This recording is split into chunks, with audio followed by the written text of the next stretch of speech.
Discovery's 4 computers now have primary control of critical vehicle functions.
Okay.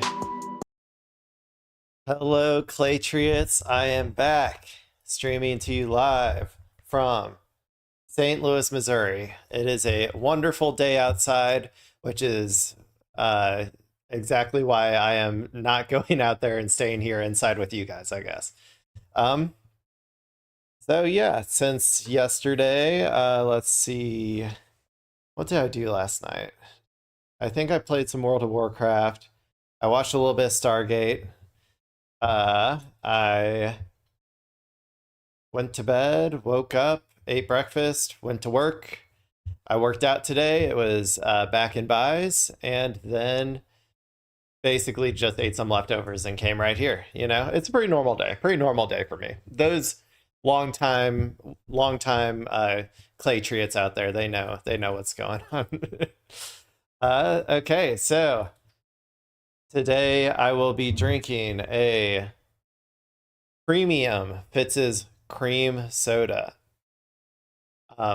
You might have noticed a pattern. I drink a lot of Fitz's on these streams, but you know, it's one of my favorite things. I can get them for bulk at my Costco. I think it's like a local brand though. I don't know if a lot of people know about Fitz's, but it's like a root beer brand that's, I think, a St. Louis company. And so if you get them at all, you probably, like where you're from, you probably have to go to like a specialty soda shop or something, but you know, but that's not why you clicked on this. That's not why you clicked on this video. You clicked for, you don't care about Clay's personal news. You care about the real news. So that is what we are about to jump into. The real news, the most real news, the World War III news. I figured we'd start with a nice little press conference here. You know that I love a good press conference, and this is one of my favorite people to give press conferences is Pete Hegseth, or Pete Kegsbreath, as he's lovingly called here. Terrible person, but he's always so funny. The way that he talks about military stuff, like a 12-year-old who's playing with his little toys or whatever. So yeah, I figure we'll just launch right into this. I think that he talks for like 10 minutes here, And then there might be some questions later on that I might go, if they're interesting enough, I'll keep going on that. But yeah, we should know what our Department of War Crimes is up to. So let's go ahead and hop right on into it. This is live Iran war news from Pete Hegseth in Pentagon press conference amid ground operation concerns by USA Today. Let's go.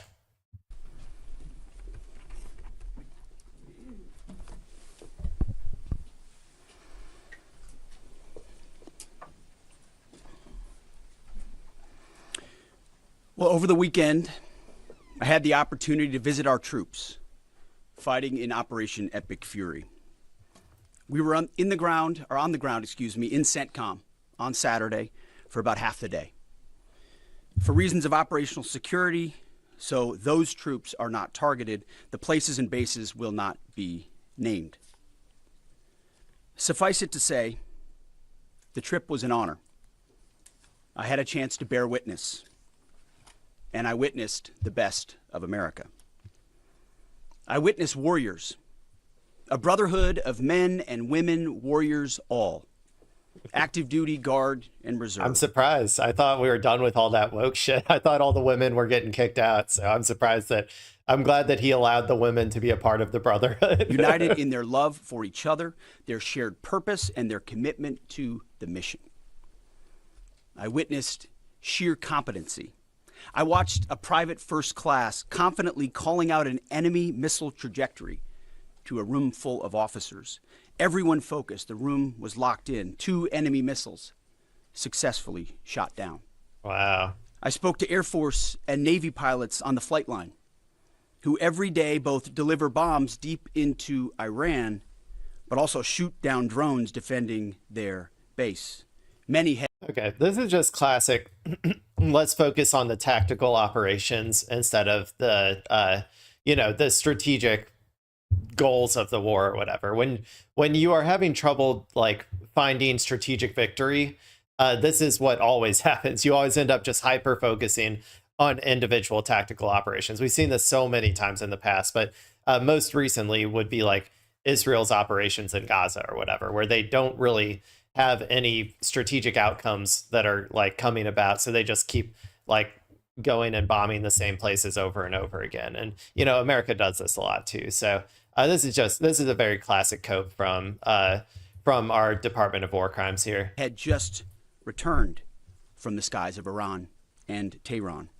I put on a headset and spoke to one crew in the cockpit, locked and loaded, each and every day. I witnessed ingenuity, American ingenuity. I met the young Army officer who figured out how to neutralize maneuvering enemy missiles, saving countless lives. His commander confirmed that they should give that information to Israel because they're having a lot of trouble with that shit right about now, is what it seems like. Whoops and cheers erupted in the Tactical Operations Center when his new approach was first successful. I met the Air Force intel analyst who refines target packages faster than the enemy can adapt. I actually gave him my card and told him to keep me posted on the ground truth.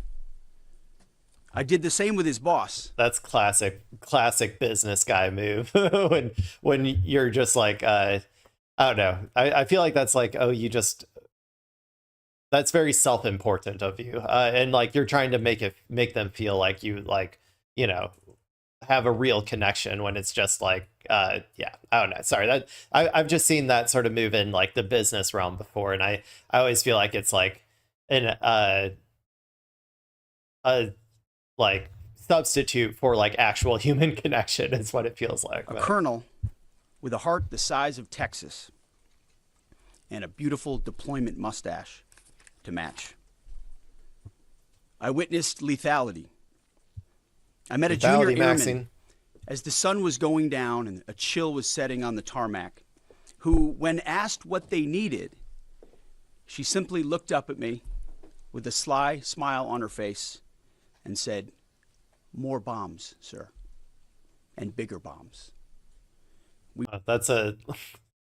Why is he telling us this? That's a legitimate concern, right? Like, I assume that like she was doing it as like a joke or whatever. If this, take everything this guy says with a grain of salt. Like, this is probably not a real thing that happened, but let's pretend hypothetically that it is.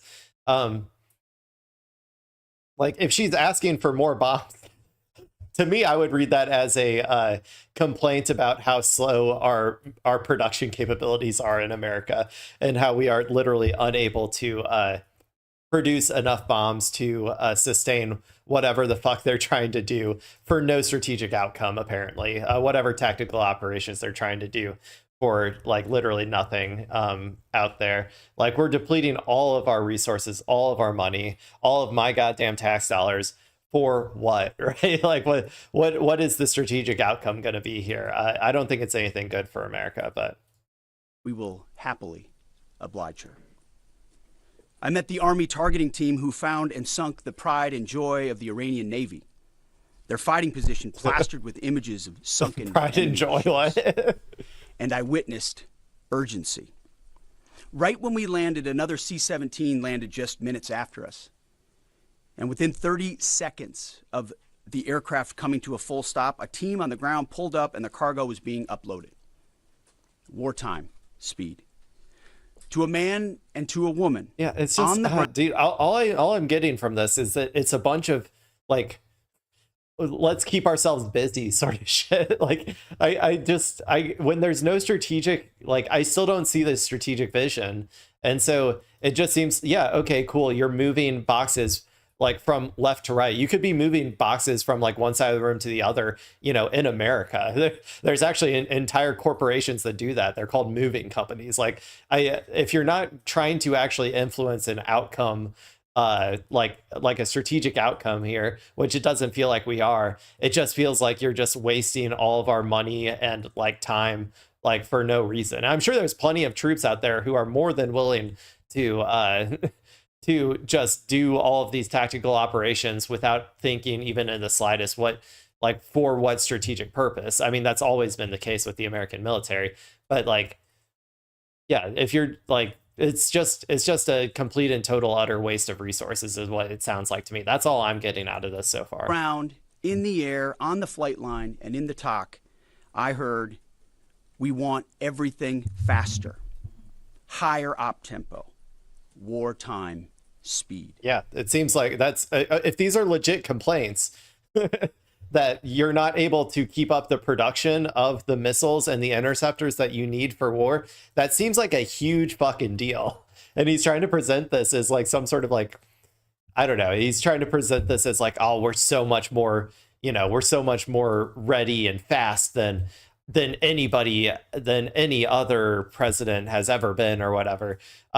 It's just like, that's not how I'm reading it. I don't know. Maybe most people, maybe like normal people who just hear this will see this and not like hear legitimate critiques that he's getting here with our production capabilities. But I don't know. That's what I'm getting. The feeling was the exact opposite of the rotational units year after year in the wars in Iraq and Afghanistan that we're so familiar with. In those wars, it was always about the next rotation, never knowing when the mission would end or exactly what the mission was. That's what I'm hearing right here too. Year. This what you just said sounds literally the exact same as Afghanistan. Like I hear no difference whatsoever in what you're saying and what they said back then. With epic fury. I witnessed. You're just saying it a lot lamer. You're saying it in a much more like childish way, but you're saying the exact same things they said back then. Urgency to finish the job, urgency to achieve mission success. Not looking at the next rotation, only moving as fast as possible to win. I got a chance to troop the line, to witness firsthand what we already know is true. Spoke to all ranks and all services, none of whom... Were you a big military boy today, Pete? Is that what you did today? You trooped the line? Give me some more jargon, Pete. It'll make you look way taller. It'll make you look way bigger of a person if you just use some more military jargon. That'll... Really, I'll respect you so much more if you do that. Knew we were coming. It was not rehearsed or scripted. Sometimes we just wandered. What I witnessed was motivation. It was sheer mission focus. It was the American warrior unleashed. Such a loser. It was the dude. kind of warfighting American spirit that comes with a clear mission against a determined enemy. A crew chief we flew with summed it up nicely.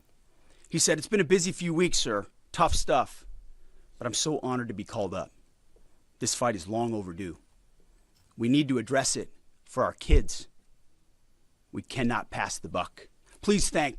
So again, what's the strategic outcome going to be? Like, I've heard lots of stuff today about like, we're just going to turn around and leave now. It's like, okay, well, they're like, I feel like everything that's happening right now is putting Iran in a strategically better position than they were before. Like, Iran today is stronger than they were before we started this war. Like, I mean, I think that that's pretty apparent at this point. So everything we're doing is like putting us in a worse strategic position than we have ever been. It's literally, they're all going over there, and all of these troops are going over there and doing all of these like tactical operations to literally put America in a worse spot than they started with. So it's like vacuuming all my tax money out of my pocket and then lighting it on fire and then putting America in like a worse strategic spot. Like, okay, congratulations. the president from us. I heard that time and time again. I asked each young American, "What do you need?" And nobody said better equipment. Nobody said more comfortable living conditions. Nobody said send me home. Well, of course, eventually we want all those things. They do too. But what those Americans said to me, young and old, officer and NCO. What do they need? Do they need more bombs? Is that what they need? Is our multi-trillion-dollar missile or military industrial complex not able to keep up, not able to produce fucking anything? I assure you that if China was doing this, they would have no problems fulfilling the amount of bombs and missile interceptors of their military, because they can actually produce shit, but we can't. But we'll see what he says. Male and female, black and white, was let's Woke. finish the mission. That's what they want. Get us Okay. even more bombs, bigger bombs, more targets. Let us. There it is. The more bombs. Again, China wouldn't be having this problem. It's only America that literally can't even keep up its like production to a level to sustain the amount of like brown people we want to murder overseas. In fact, Admiral Cooper noted this morning that the 3 Air Force captains shot down by Kuwaiti-friendly fire early in the fight weeks ago. They never left the theater. All dropped bombs over Tehran last night. These men and women How'd that work live the out for Iranian them? threat every day, incoming missiles and drones, and know what a world looks like, what the world would look like if Iran had the most dangerous weapons in the world, a nuclear weapon. As President Trump has said time and time again for years, What are in you this going to do to stop it, Iran dude? cannot have a nuclear bomb, and they won't. Mm-hmm. These troops, they want to finish this fight for their kids and their grandkids. This is about history. This is about legacy. Success matters. Yeah. And because of this president. All of that's true. This will go down in history. I just don't think it'll be exactly how you were thinking it would. And these Americans, we're closer than ever before to winning. President Trump is doing what no other president had the guts to do. Previous presidents were all talk. He's all action. Yeah, all the other presidents were like smart enough not to get themselves into this strategic quagmire that they are currently in, because that's what they are in. Let's be completely honest. They have no way of opening the Strait of Hormuz. They have no way of destroying all of Iran's ballistic missile capabilities. Iran can still sell all of their oil, and they've actually gotten sanctions relief already through military means. They can continue bombing all of the Gulf states and Israel for the next, decade if they wanted to. Like, they're able to produce missiles as we speak, Like, I just don't... Every single aspect of this is going terribly for them right now. So I do think it will go down in history. Just not the way that they think it will. This might be one of the, the things that people look back on as like the one of the major declines of American imperial dominance. And they'll look back at this face right here and they'll be like, this is the face that made it happen. On the battlefield, because of the latitude the president has given us, American firepower is only increasing. Iran's decreasing. We have more and more options, and they have less. Just 1 month in, only 1 month, we set the terms. The upcoming days will be decisive. Iran knows that, and there's almost nothing they can militarily do about it. Yes, they will still shoot some missiles, but we will shoot them down. Of note, the last 24 hours saw the lowest number of enemy missiles and drones fired by. They're also getting more hits than ever before as well, too. Like the fire rate is going down, but they're hitting their targets more and more often. Iran. Let me see if I can find something for that real quick. What is today's date? The 31st.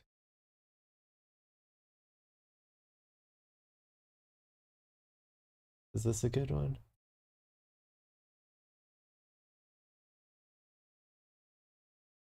Well, I'll see if I can find some. They will go underground, but we will find them. We recently destroyed another one of their command bunkers. Leaders forced to flee. No water, no power, no oxygen, no command and control. Their faith in their caves diminishing. The latest intel is clear out of CENTCOM. That's just classic American racist propaganda to disparage the tunnel networks, like the strategic tunnel networks that they created that are clearly pissing us off a lot because of how effective they're being.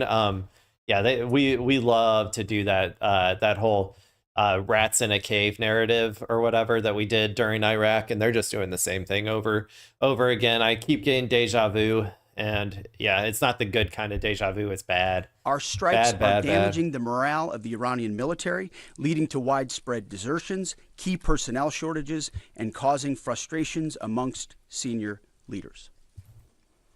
Just last night, we had 200 dynamic strikes alone. Dynamic strike is a strike where a pilot leaves, and during their flight, they get a new target set based on real-time intel given to them. A new launcher, a new location, a new troop formation. A dynamic target is one that changes while you're in the air because of improved intelligence. 200 dynamic strikes alone, in addition to the pre-planned targets. The video the president posted last night of Esfahan, an ammo depot struck by U.S. bombers. You see, you don't get to see many of those videos because, as a reminder, Iran has still shut off the internet to 99.9% of its population. But if Iran is wise, they will cut a deal. President Trump doesn't bluff, and he does not back down. You can ask Khomeini about that. The new Iranian regime should know that by now. This new regime, because regime change has occurred, should be wise. Sure, whatever you say, dude. It is the same regime. It's the same. You know, the only difference is that they got rid of the most peaceful person of the previous regime and replaced him with much more hardline people. So, but it is the same regime. I've said before, regime change is when you replace the entire apparatus of the current, political body in charge with a new one. And that has not happened. So it is not regime change. As much as they're going to try to spin it, if they are looking for a narrative of victory to tuck their tail and run or whatever, then that might be what they go for, but I don't buy it. Than the last. I'm just representative of President a large Trump group will of make people. A deal he is willing. And the terms of the deal are known to them. If Iran is not willing, then the United States War Department will continue with even more intensity. Oh, will you?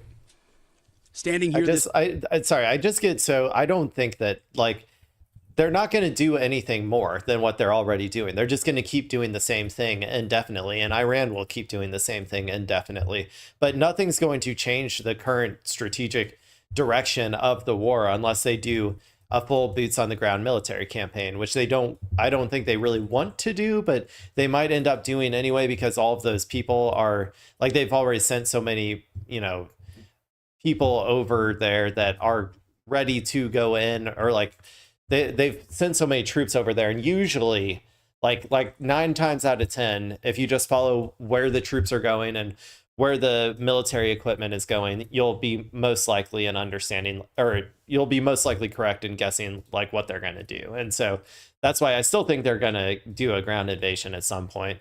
I was surprised it wasn't last weekend, but Maybe it'll be this weekend. Who This knows? morning in this briefing room, in my mind's eye, I'm actually looking out at the groups I met this weekend.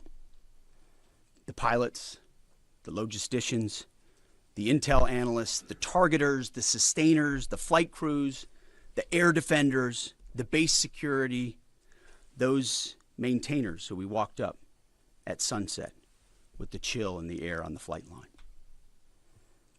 May God watch over all of them, each day and each night. May his almighty and eternal arms of providence Christ, stretch dude. over them and protect them.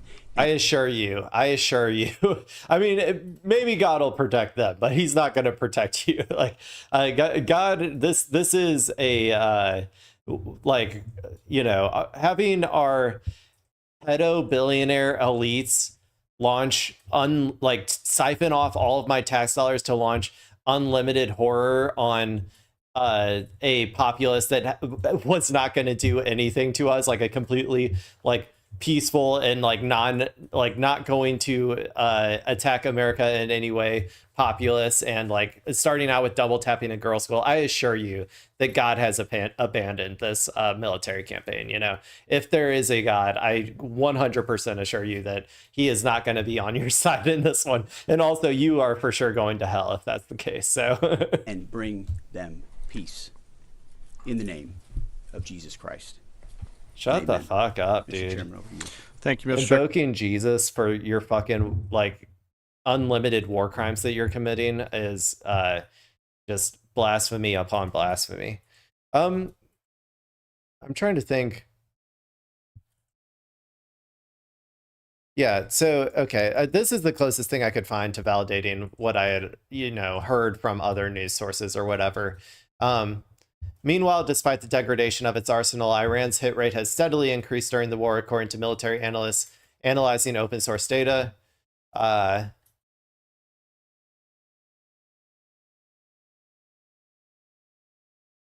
Gaps in air defenses. Yeah, so Iran has become more selective about when, where, and what it fires its missiles, saving them for high-value targets. I know, yeah, it recently hit this airbase, which wounded 12 American troops. That was on March 27th, so a few days ago. Yeah, so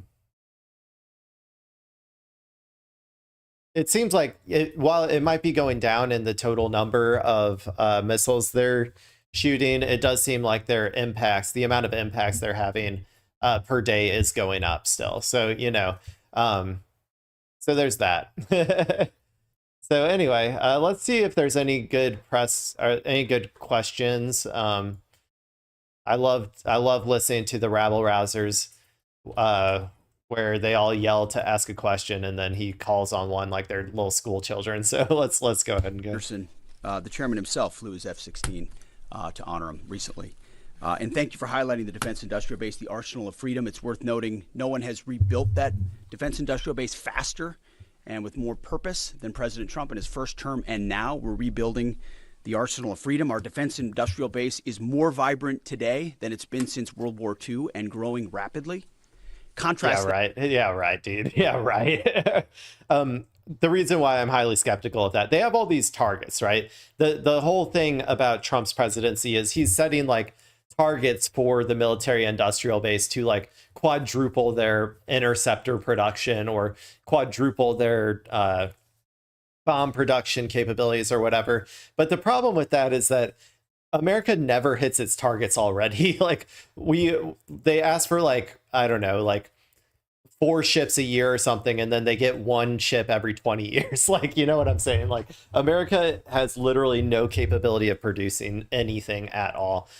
So unless they actually, you know, start just doing full on state ownership of the, of these private companies or whatever, like Lockheed Martin and shit, unless they actually take over those companies and run them as nationalized instruments or whatever, they're never going to be able to produce enough to sustain the levels of war that they seem to be dead set on waging, and like for our Epstein pedo billionaires or whatever. So Yeah, unless we become like China and we're able to actually produce shit again, they're never going to be able to produce enough to sustain all of these wars. That with Iran, whose defense industrial base is nearly completely destroyed.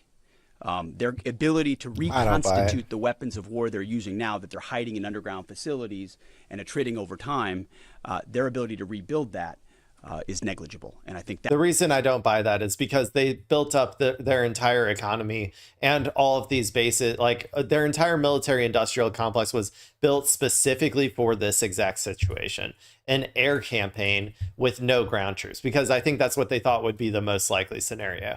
So I assure you that they have everything that they could possibly need deep underground where we cannot hit them whatsoever. You know, similar to where they put those stockpiles or whatever, when America tried to bomb them, like, and it didn't do anything on the 12-day war or whatever, I guess, like it didn't do anything to them. So like they're going to keep saying that they're doing these things, and they're like, but we've already seen from the 12-day war that they just lie and say that they got all of these, they took out all of these things like the enriched uranium, and then, oh wait, guess it's back again. You know, it's like, yeah, I don't know. I just don't buy it. That contrast is an enduring legacy of this as well, right here. Thank you for your time. We've had some signaling that the U.S. will retake control of the Strait of Hormuz. At that point, what military posture will be imposed to guarantee safe passage for our allies, deter our enemies, and demonstrate U.S. dominance in the region? And also, can you speak to how much America's adversaries, Russia, China, North Korea, how much they're supporting Iran's war machine at this point with arms and intelligence, and what we are militarily doing to punish the enemy coalition? Appreciate both questions. On the Strait of Hormuz, there are many more vessels flowing through today than there were. As the president has arranged. The president's been clear to Iran, open it for business, or we have options, and we certainly do. And when you look at what the chairman laid out with the Navy, with the Navy industrial base, with coastal cruise missiles, with UAVs, with counter mine capabilities, we've been focused from the beginning on attriting and defeating those capabilities and limiting their options. There's lots we're doing as well, some of which is known, some of which is not known, to set the conditions. And I think the president was clear this morning in his truth that there are countries around the world and his truth who ought to be prepared to step up on this critical waterway as well. It's not just the United States Navy. Last time I checked, there was supposed to be a big bad Royal Navy that could be prepared to do things like that as well. So he's pointing out. Yeah. But again, I say America, if America can't open it, then nobody can. Iran is showing right now that America is incapable of opening it. And you know what, Hexeth? Prove me wrong. Go out there and open it, dude. If you can do it, if the American military is so mighty and Iran is so decimated, go out and do it. Let's see it, buddy. But until that happens, I'm not buying it. There's nothing we can do. There's nothing we can do. And because there's nothing we can do, there's nothing that any other country can do that is going to open up the Strait of Hormuz. I'm sorry that these are just facts. Like, this is an international waterway that we use less than most. In fact, dramatically less than most. So the world ought pay attention and be prepared to stand up. President Trump's been willing to do the heavy lifting on behalf of the free world to address this threat of Iran. It's not just our problem set going forward, even though we have done the lion's share. Why aren't you thanking us yet, rest of the world? You all have a energy supply crisis. Your cost of living is going up exponentially. You're about to have rolling blackouts in 45 days or whatever. Why aren't you thanking us, everybody, for doing all this for you? What are preparation to ensure that strait will How ungrateful of you. Which is an outcome the president's been very clear on. As far as Russia and China, we know exactly what they're doing, what they are or are not doing. We don't have to air publicly what all of that is. But where necessary, we're addressing it, we're mitigating it, or we're confronting it head on. I don't know if you have anything you want to add. No, sir. I think you covered it. Do you have any timeline for operability in the strait? Thank you, Mr. Secretary. David Zier, Real America's Voice.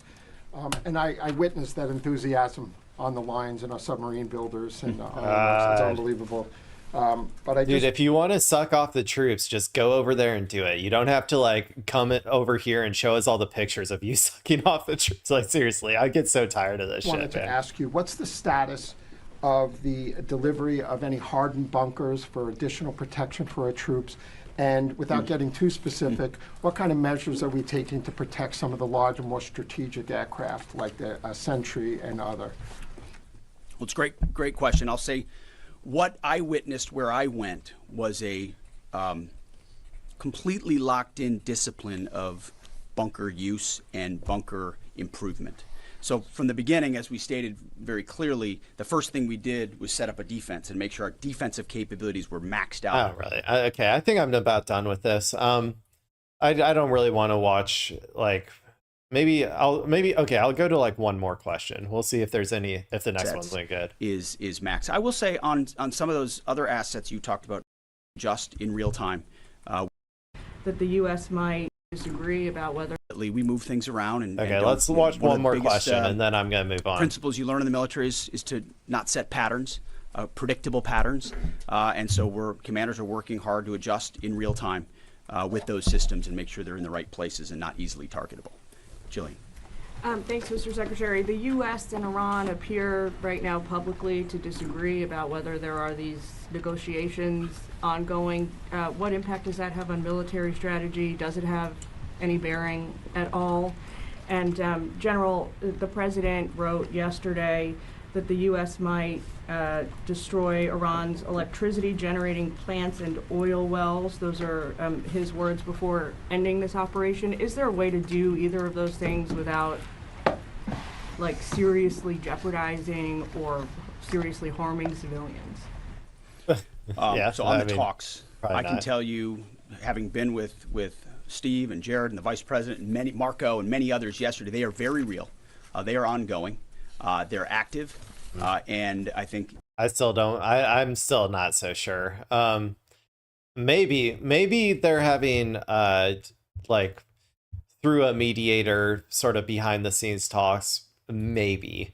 But I do think that like I said in the beginning, Iran is going to go until the missile interceptors start running out, like significantly, which I don't think we're quite there yet from what I can tell. Like, yeah, they're getting more through every single day, but they're not at the point where they're like unable to fire any missile interceptors at all. They're at the point where they send out maybe 2 to 3 per missile instead of like 5 to 10 per missile is kind of the sense that I'm getting so far.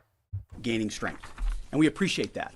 As I said in my remarks, we would much prefer to get a deal. If Iran was willing to relinquish material they have and ambitions they have, open this, great. That's the goal. We don't want to have to do more militarily than we have to. But I didn't mean it flippantly when I said, in the meantime, we'll negotiate with bombs. Our job is to ensure that we compel Iran to realize that this new regime, this regime in charge, is in a better place if they make that deal. And so we'll continue. We're working hand in hand, but the primary effort is a deal. We want that deal to be accomplished if at all possible. If not, then we're prepared to continue. Secretary, what happened at Go ahead, ISAF? Mr. Chairman. Yeah. Thanks for the question. I don't really care about him. Okay, I'm just gonna call it on this one. You know, I guess we got some info maybe out of that one. It's really just a lot of the same, man. And they're doing a lot of that classic imperial shit where they have no way of getting any sort of like strategic victory, and so they just keep emphasizing all of their tactical operations or whatever. And we saw that in Vietnam a lot. We saw that in Afghanistan a lot. And I just don't, you know, maybe it still works for some people. They were also, I don't know. Yeah, whatever. I don't know. I'm still not sure that I'm getting a whole lot of new information here, but okay, let's go and move on to one other video directly related to Iran. So this is, I guess, Trump's, well, oh God, they're going to have a whole bunch. We'll skip the keg's breath portion, but yeah, so apparently Trump said, go get your own oil from the Strait of Hormuz. So that's what this one's going to be. This is the big, beautiful channel, BBC. And yeah, they're going to be just going over, I guess, Trump's most recent comments. related to the Strait of Hormuz and how we might just be, we might just be declaring victory and leaving at this point is kind of what it feels like.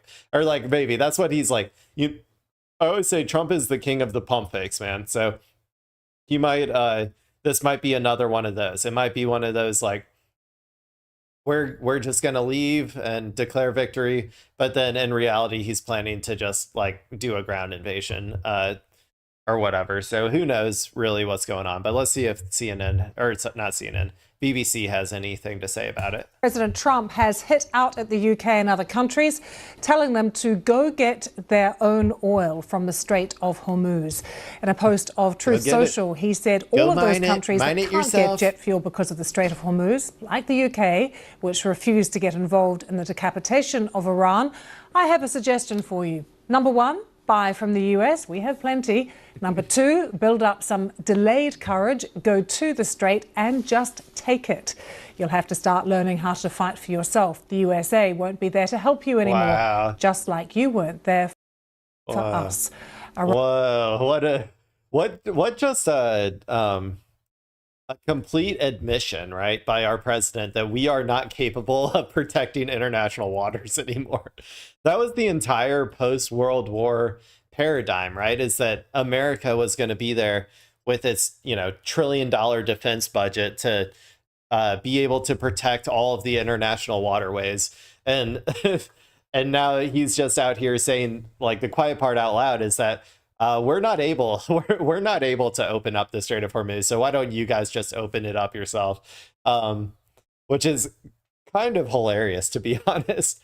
But it is also just a straight up admission that we, like the old order that came, like the United States centered order that came after the Cold War and stuff. Like that shit's over with, man. That shit, and everybody can see it now. This is the most obvious example of it, because this was literally the whole deal, is that America will protect all of the international trade and international waters and stuff. And you guys can just, as long as you're good little vassals to America, you guys can reap some of the bounty of American empire. So, but now, it's like, we can't do it, so I guess you guys got to do it if you want to still get your oil from there, which is, hey. Iran has been essentially decimated. The hard part is done. Go get your own oil. Well, that statement from President Trump comes as Buckingham Palace has confirmed that the King's state visit to the US is to go ahead next month as planned. Charles and Queen Camilla's long-expected historic trip to see President Trump will take place in late April, despite calls for it to be postponed because of the ongoing conflict. Does anybody ever feel like this is real, like old world shit? Like, where, I don't know, sometimes I'm just like, we do live in modernity, right? Like, I understand that this is all just like a show and a way to, like, in a sense, this is all just a show for the people or whatever. But anytime I see things like this, I always think like we're living in like Bridgerton or something, where you got to send your elite feudal lords from like to go talk with the other ones and like have fancy dinners and stuff. Like it just feels like essentially like nobility, even though we're technically supposed to not be a monarchy or whatever. But it might just be the aesthetics, and especially because he's, the king or whatever. But conflict in the Middle East. Well, we have just been watching Pete Hegseth, US Defense Secretary, and he has reiterated Mr. Trump's message, saying, I think the president was clear this morning in his truth that there are countries around the world who ought to be prepared to step up on this critical waterway as well. And speaking just a short time ago, he said and claimed that the US is closer than ever to winning the war against Iran, and that the upcoming days will be decisive. Well, we already watched this, so I'm going to skip ahead to whatever their analysis is.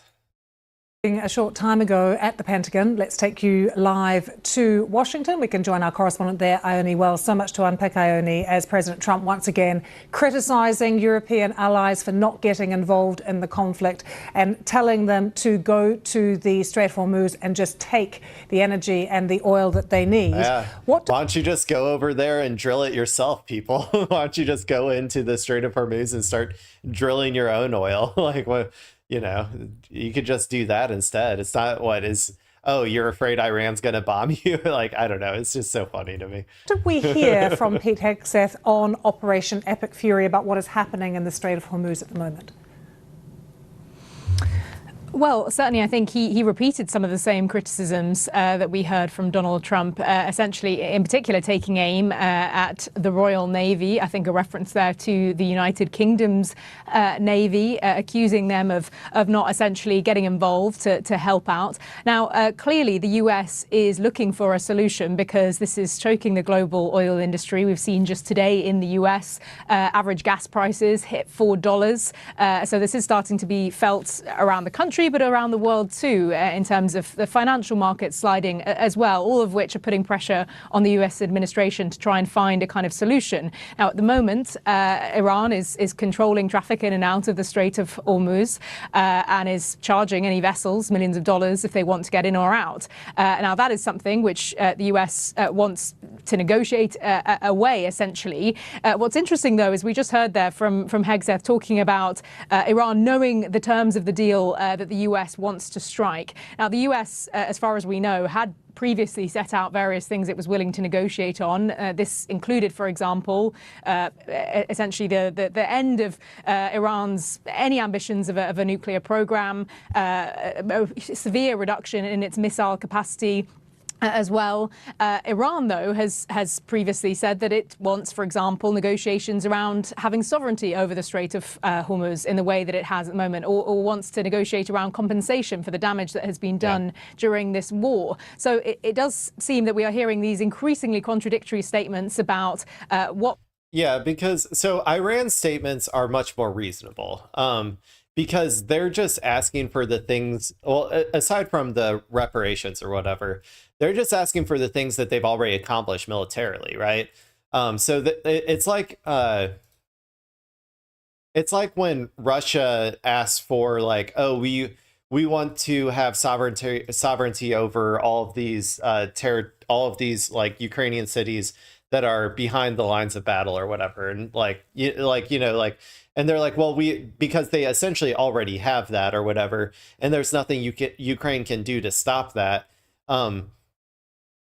It's like not that unrealistic of a demand, right? So when Iran says, oh, we want sovereignty over the Strait of Hormuz, they already have that. Like they've achieved that through like military means, right?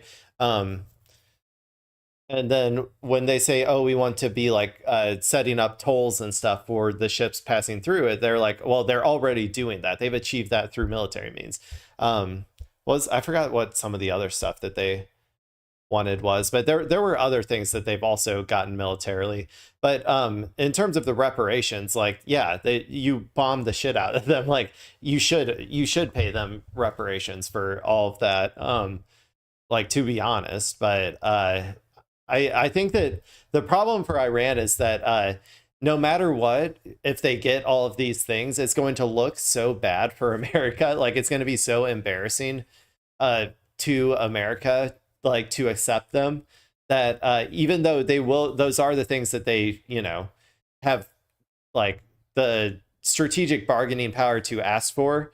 And America should probably just accept them because of the situations on the ground or whatever, because they've already essentially gotten most of them, except maybe the reparations. Maybe they can negotiate on that or something. America might negotiate on that. But if America accepted any of that, it would basically just be a complete admission of failure, which is probably the main reason that they wouldn't. Like, they're not going to not accept it because they can't do those things or whatever. They're going to not accept it because it would be an admission of failure. So they're looking for a way to not have it look like a failure, which I just don't know if there's going to be a way to do that at this point. Because part of Iran's idea for deterrence is that you need to make it look like a failure to America. You need the entire world to recognize it as a failure by America to accomplish their strategic objectives. So, yeah, I think that, like I said, Iran's the things that they're asking for are completely and totally reasonable at this point in time. And what America is asking for is like pie in the sky, or really what America is asking for is what Iran offered them before America started the war, back when America had a lot more negotiating power at that point in time. But after they started the war, their bargaining position has just gone down, down, down.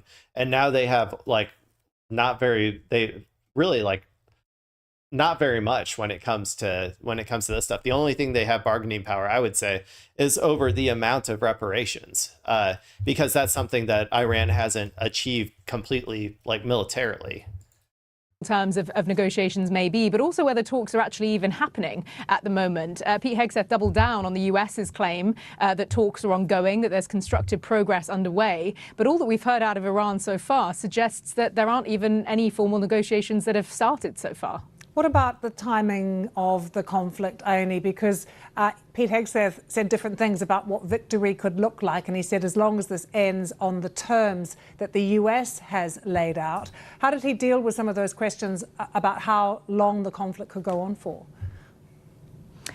Yeah, I mean, they have repeatedly talked about a possible timeline of 4 to 6 weeks or so, but also set out... We're at about the 4-week mark, FYI. So they got to wrap it up in a couple weeks. These objectives that they want to meet in order to consider, from the US's perspective, this war over, which have been, as I say, a kind of complete prevention of Iran ever having a nuclear weapon in future, of essentially getting rid of its naval capacity, of severely reducing its ability to fire missiles, ballistic missiles. See, the Navy thing, that's a reasonable thing for America to ask for, because that is something that they accomplish militarily. Like, you know what I'm saying? Like, if you have already done that, then that is like something that you can, that is very like a somewhat reasonable ask. Now, I've already said before that Iran was not known for their Navy. And also we are known for blowing up civilian ships. So, take everything America says there with a grain of salt of destroying their Navy or whatever. But SARS as well. But I think where the terms of this have slightly changed is that initially I think the US was clearly angling for regime change, something which Pete Hegseth says has happened. Let this play real although, quick. I gotta use as far as we're aware, it is the Iranian regime is still in power there. We don't exactly know who it is that the US says it is negotiating with, and I think one thing that isn't very clear at the moment, as I say, is that on the one hand, you have the US saying that it is carrying out these talks, that if Iran makes a deal, that will be the way for this to end. But as far as we know, Iran says that those talks aren't ongoing. And I think Iran will want to be clear that it is not prepared to necessarily just come to the negotiating table only on the US's terms, not least because I think Iran is also skeptical of the fact that in the past, when there have been negotiations ongoing over reaching some kind of nuclear deal, notably last June, for example, Iran then did come under attack by the US and Israel. So I think there is sort of skepticism from the Iranian side about whether talks will be a front for further military attacks, for example. At the moment, we are hearing this sort of two-pronged approach from both Pete Hegseth and Donald Trump, which is on the one hand, we want a deal, we want Iran to come to the negotiating table, they know what the terms are that we've set in front of them. On the other hand, though, this threat that if they don't, this conflict will escalate further. And we've heard a taste of what that might look like from Pete Hegseth, but also from Donald. I mean, that's dude, they say this every time. They say it literally every time. And the only escalation further that exists is like boots on the ground. And so if they aren't ready to commit to that, like to a full-fledged occupation of Iran, then there is no more escalation you can do. And so we will just live in a state of perpetual, like, I guess, bombing them and them bombing everybody else for the next 10, 20 years or whatever. You know what I'm saying? Like, just completely destroying the global economy in the process. Like, I don't know, man. It's like, the problem is that they are so one-track minded of escalate to de-escalate, right? That's what they always say all the time. And it's so fucking annoying. Have you ever tried de-escalate to de-escalate? You know what I'm saying? Like, and I do have a feeling that they will end up doing boots on the ground, but we'll see. That Trump he did surprise me this past weekend, because I was pretty sure he was going to do it last Friday. And then I think that you know, he said, let's hold off on it or something, if I had to guess. But all of those troops are over there, and they're going to be used, I think. So, like, to me, it feels like an inevitability at this point. But maybe they just needed some more time to prepare whatever they need to prepare for their ground invasion. But yeah, who knows? Anyway, yeah, you other countries, go open up the Strait of Hormuz yourselves. We are donezo. We are not going to help you guys. That's what Trump said. So. Let's see here. Okay, let's go ahead and move on to this one. Let's go ahead and put... We're going to go back over to our friends over at Breaking Points. So this video is... One second. Can I, like, get rid of this thing? Okay. There we go. Maybe I should do that while I'm playing it so people can see the title. Okay. So apparently, everybody, Israel decided to open up another front. Okay? Another front in their war... in all of their wars that they have. They were going to war with Syria. They were going to war with Gaza. They were going to war with the West Bank. They were going to war with Iran. They were going to war with Lebanon. And now they have decided to open up one more front, everybody. And that is CNN. They're now going to war with CNN. So CNN made a pretty terrible mistake here in this video. CNN made the mistake of being a news reporter in the vicinity of the Israeli occupation forces, because, dear God, if there is one group of people other than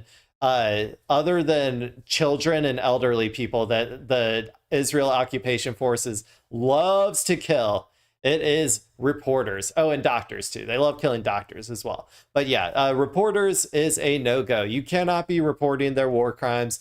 You should not be anywhere near them. And if you are near them as a reporter, you better be ready, bucko, because you're about to get your shit rocked. So let's go ahead and watch this video by Breaking Points, and let's see what exactly happened here, because I'm a little bit curious. I don't know that much about the actual what exactly happened. So E4 up on the screen. We've got a little bit of polling here about the support for the war, which continues to be extremely high. Very different political landscape in Israel for 78%, though. It did go down a decent amount.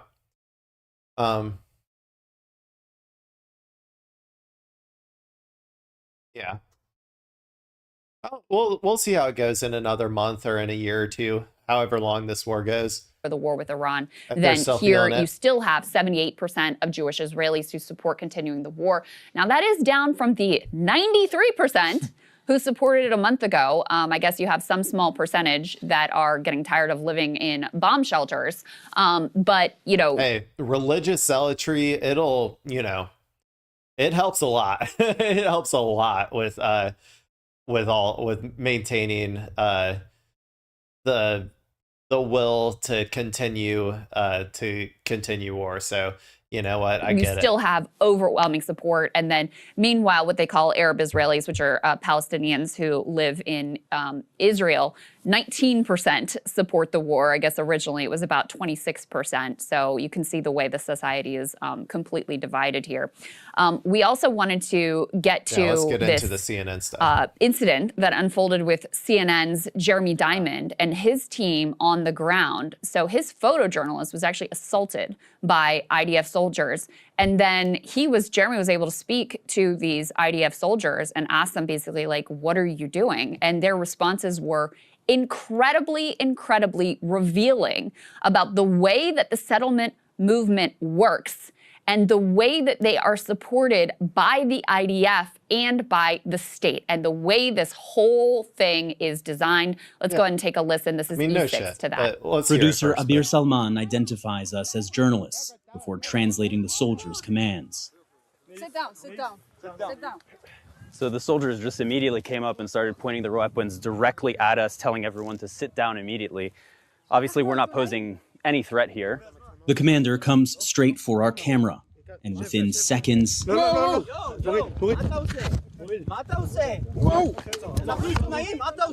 soldier has just put photojournal... I mean, they might kill you or whatever, but you are a CNN journalist, so it would be an international incident if they did. journalist Cyril Theophilus in a chokehold, forcing him to the ground. Don't touch him like that. Don't touch him like that. Give me This is why the reporters who go in, they need that self-defense, man. You got to have enough firepower to overpower them if they come for you like this. You know, you need to be ready to gun down at least, 5 or 6 IOF soldiers if you want to be a reporter in the West Bank. The soldier who assaulted Theophilus continues to demand he turn off his camera before another smacks my phone. So as you can see, what we have seen happen in the last...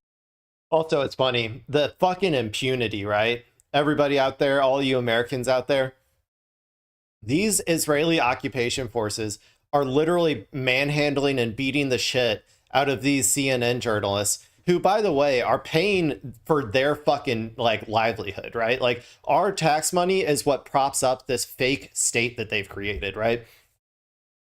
Israel would not be able to exist at all in the way that it does right now. It would not be able to maintain its apartheid system. It would not be able to exist basically at all without Americans like these two CNN people who pay fucking taxes that then get siphoned off to these goddamn, inbred freaks over in Israel. So, yeah, like I want every American out there to recognize the impunity of these motherfuckers and get really fucking mad about it and tell all of your Congress people to stop sending money to these fucking losers, man.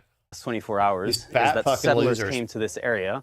They settled that hilltop, and now you have a lot of soldiers coming to this area with the Palestinians in this area. They're on top of the home of Imad, the man that we were just speaking to. And we're seeing the soldiers treat the Palestinians in the area as the threat, when really what started this problem was obviously the settlers who came in the middle of the night and took over land that's not theirs. The Palestinians here are detained and questioned. Soldiers detain us. This is just dehumanizing violence. This is just, you have to make every Palestinian fear at every moment of their life that they are going to get attacked. And so a part of that is just making your rounds, being out there, like, showing them that you have a fucking gun and you could kill them at any point. Like that's just kind of a part of the apartheid system. And walk us back to our vehicle. They say they're trying to establish order between settlers and Palestinians. Yeah, right. So then let's put that. Yeah, so, okay. Anybody who's read anything about American history, and especially our expansion west, during the creation of our state and the genocide of the indigenous people here, should recognize this pattern like almost immediately. Because this is how it has always happened. This is how settler colonialism has always worked. You send in your rabid, fanatic freaks to go start taking land and taking territory that is outside of your stated borders, right? The borders that the state has determined. They then go out and start a bunch of shit, which then causes a retaliation of some sort.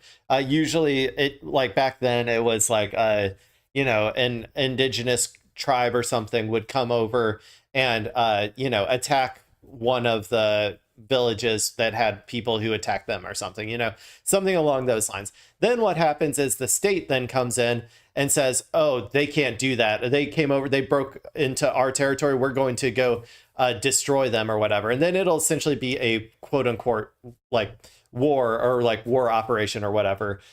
So they will go over and then essentially slaughter, do a bunch of war crimes against the indigenous people. And they will keep doing it until there is a peace treaty, a quote unquote peace treaty at the barrel of a gun, where the indigenous people would then be essentially forced into a peace treaty that gives up some of their land. And then at that point, the people move into the land that they got from the peace treaty. And then they just keep doing that pattern over and over again until you've colonized the entire area. And so Israel is basically doing the exact same thing, except instead of actually going to war and getting peace treaties, they're just, dividing up the territory and then militarily just controlling it, essentially. It's really no different, though, in practice. So, yeah, that's just what they're doing. It is one of the most barbaric, primitive, evil things that you can do. And that is, yeah, they deserve so much. Fuck, man. like I said, journalists, if you go out to the West Bank, make sure you bring a shit ton of fucking guns.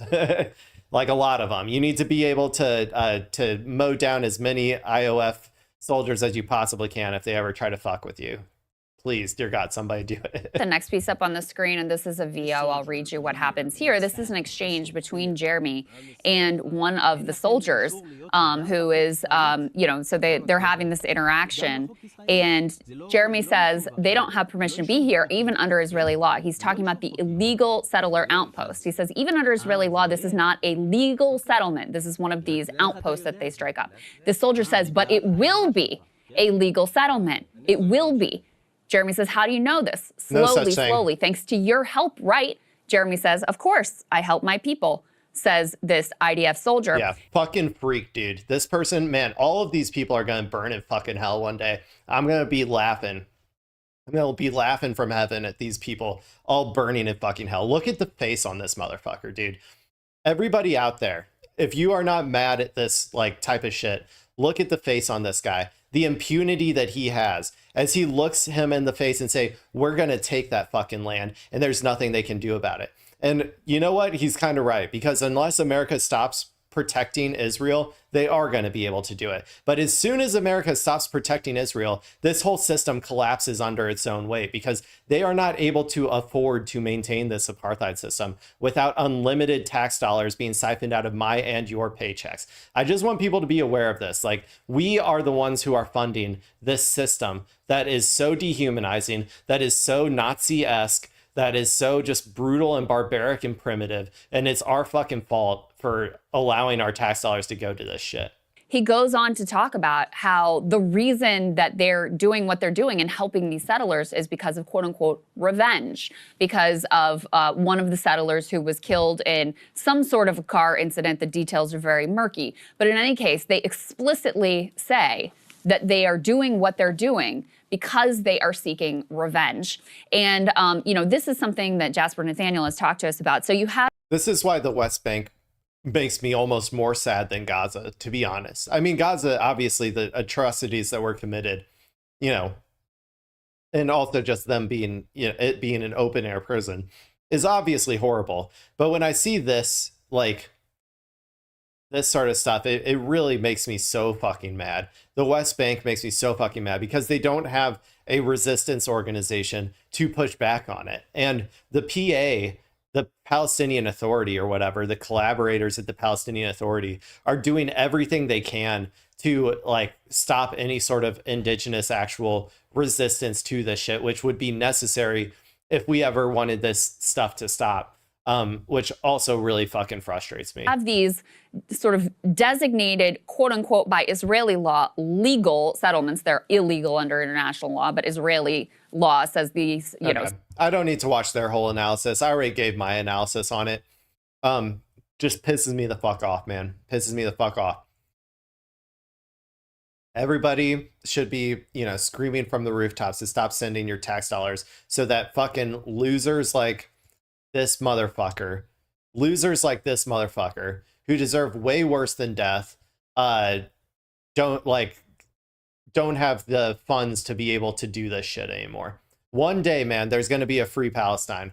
One day there's going to be a free Palestine. And these people, we need the names of every single fucking one of them. And they need to be like put, behind bars forever. Like every single one of these fucking IOF forces need to be behind bars forever and ever and ever.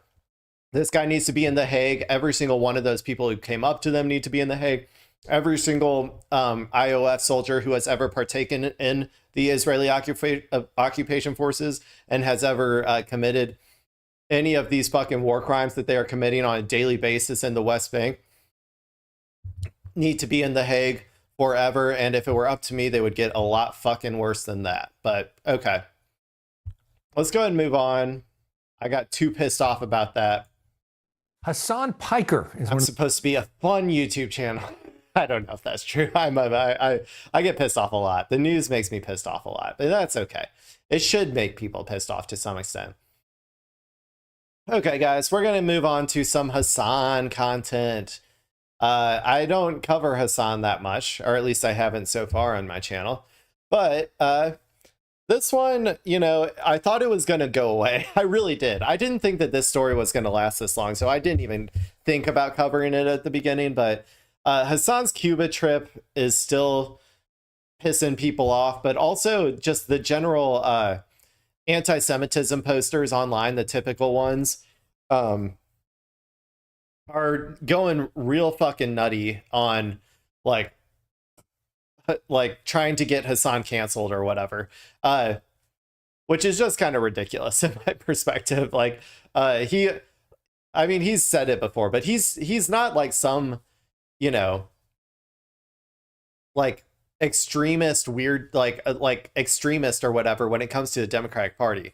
Like his positions have a very broad base of support in the base of the party. If you talk about just the base of the party, like that core, like, I don't know, say 30 to 40% of like progressives, I guess, like he's probably representative of, I'd say like 90% of their views, or like 80, maybe like 80% of their views. Like 80% of those people like would probably, if they knew who Hasan was, would kind of be on, you know, his side, or at least like the statements and policy goals that he wants and all that sort of stuff.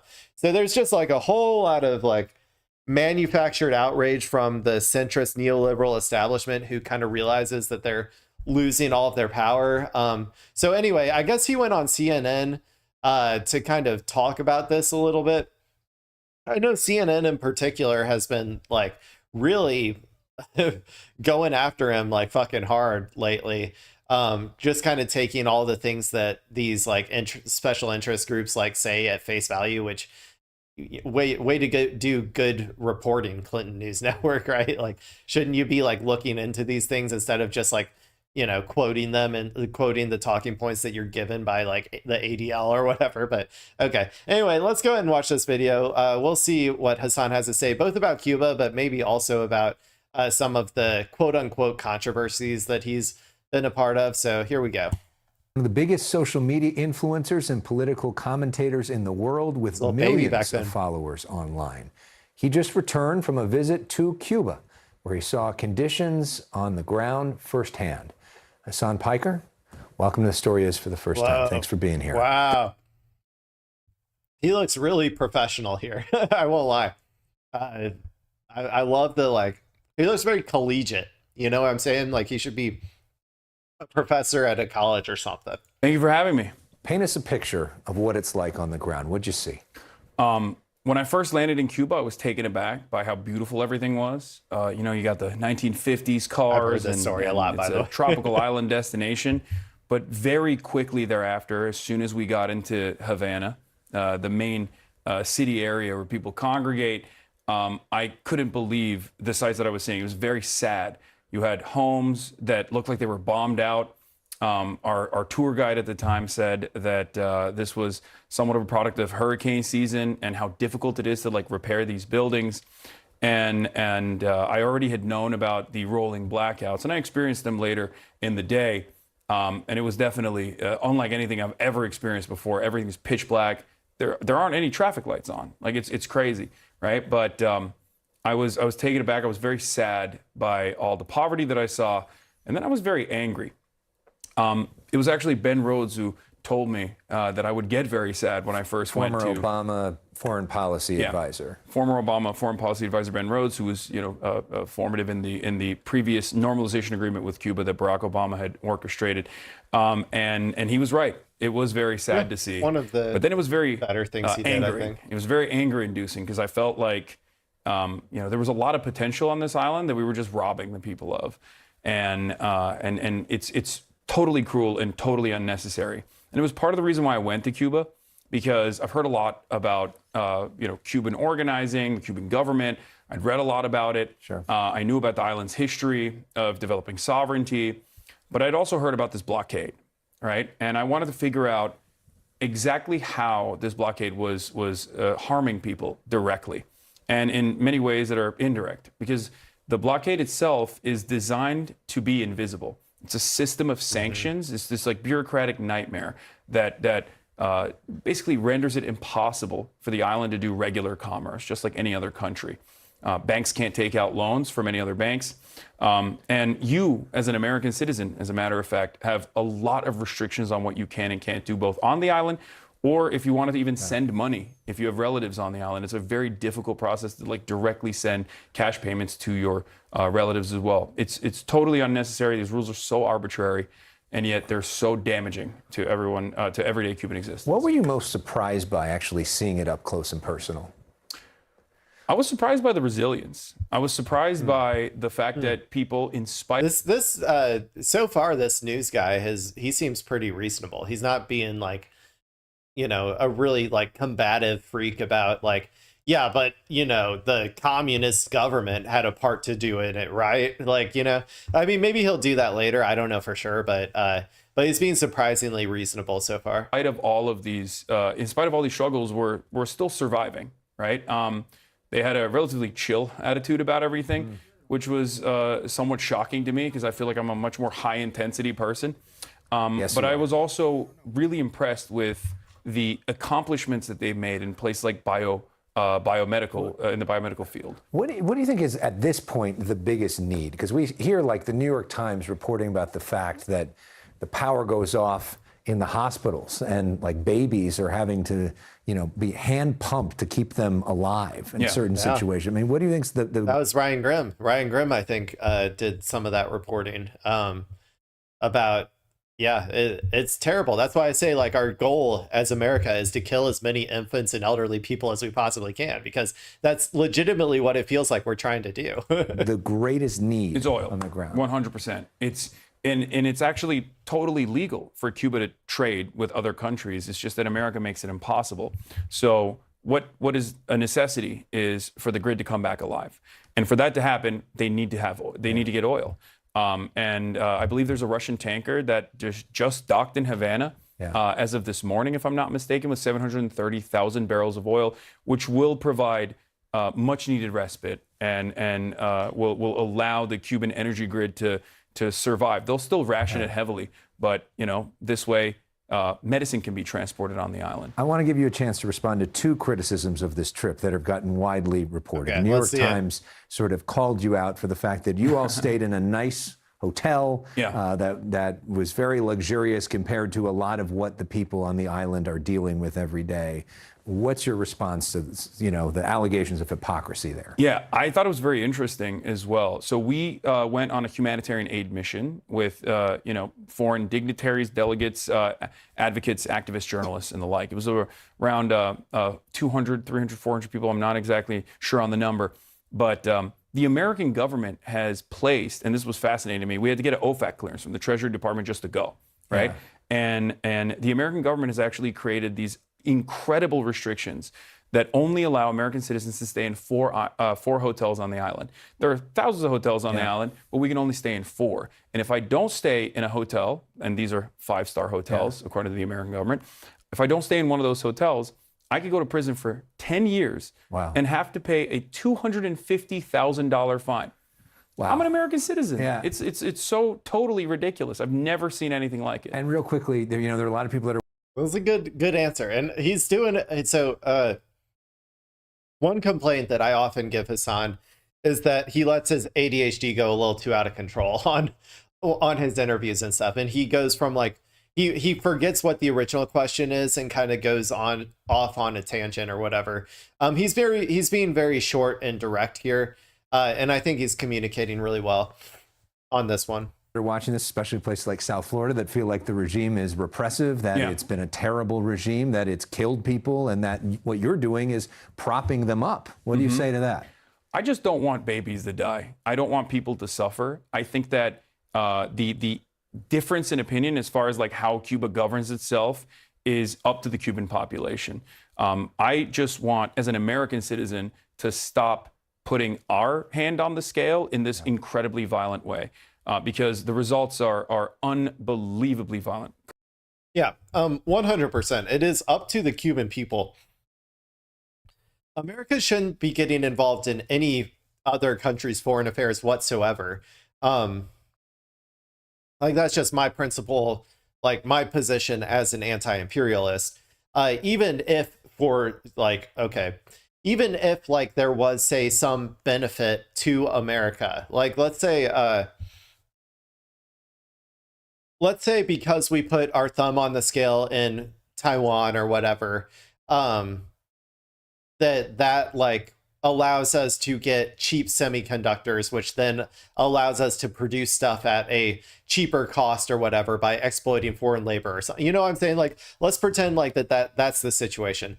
Even in that situation, I don't think that we should get involved in like, you know, preventing, say, uprisings or like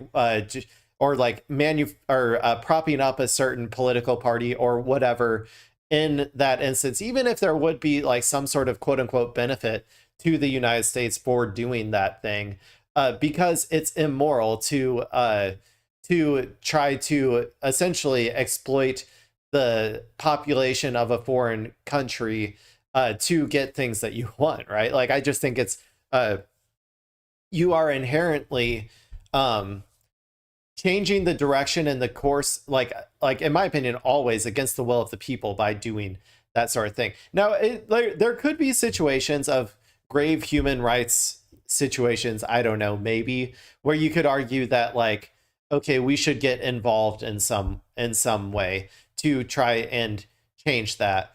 But I think that should be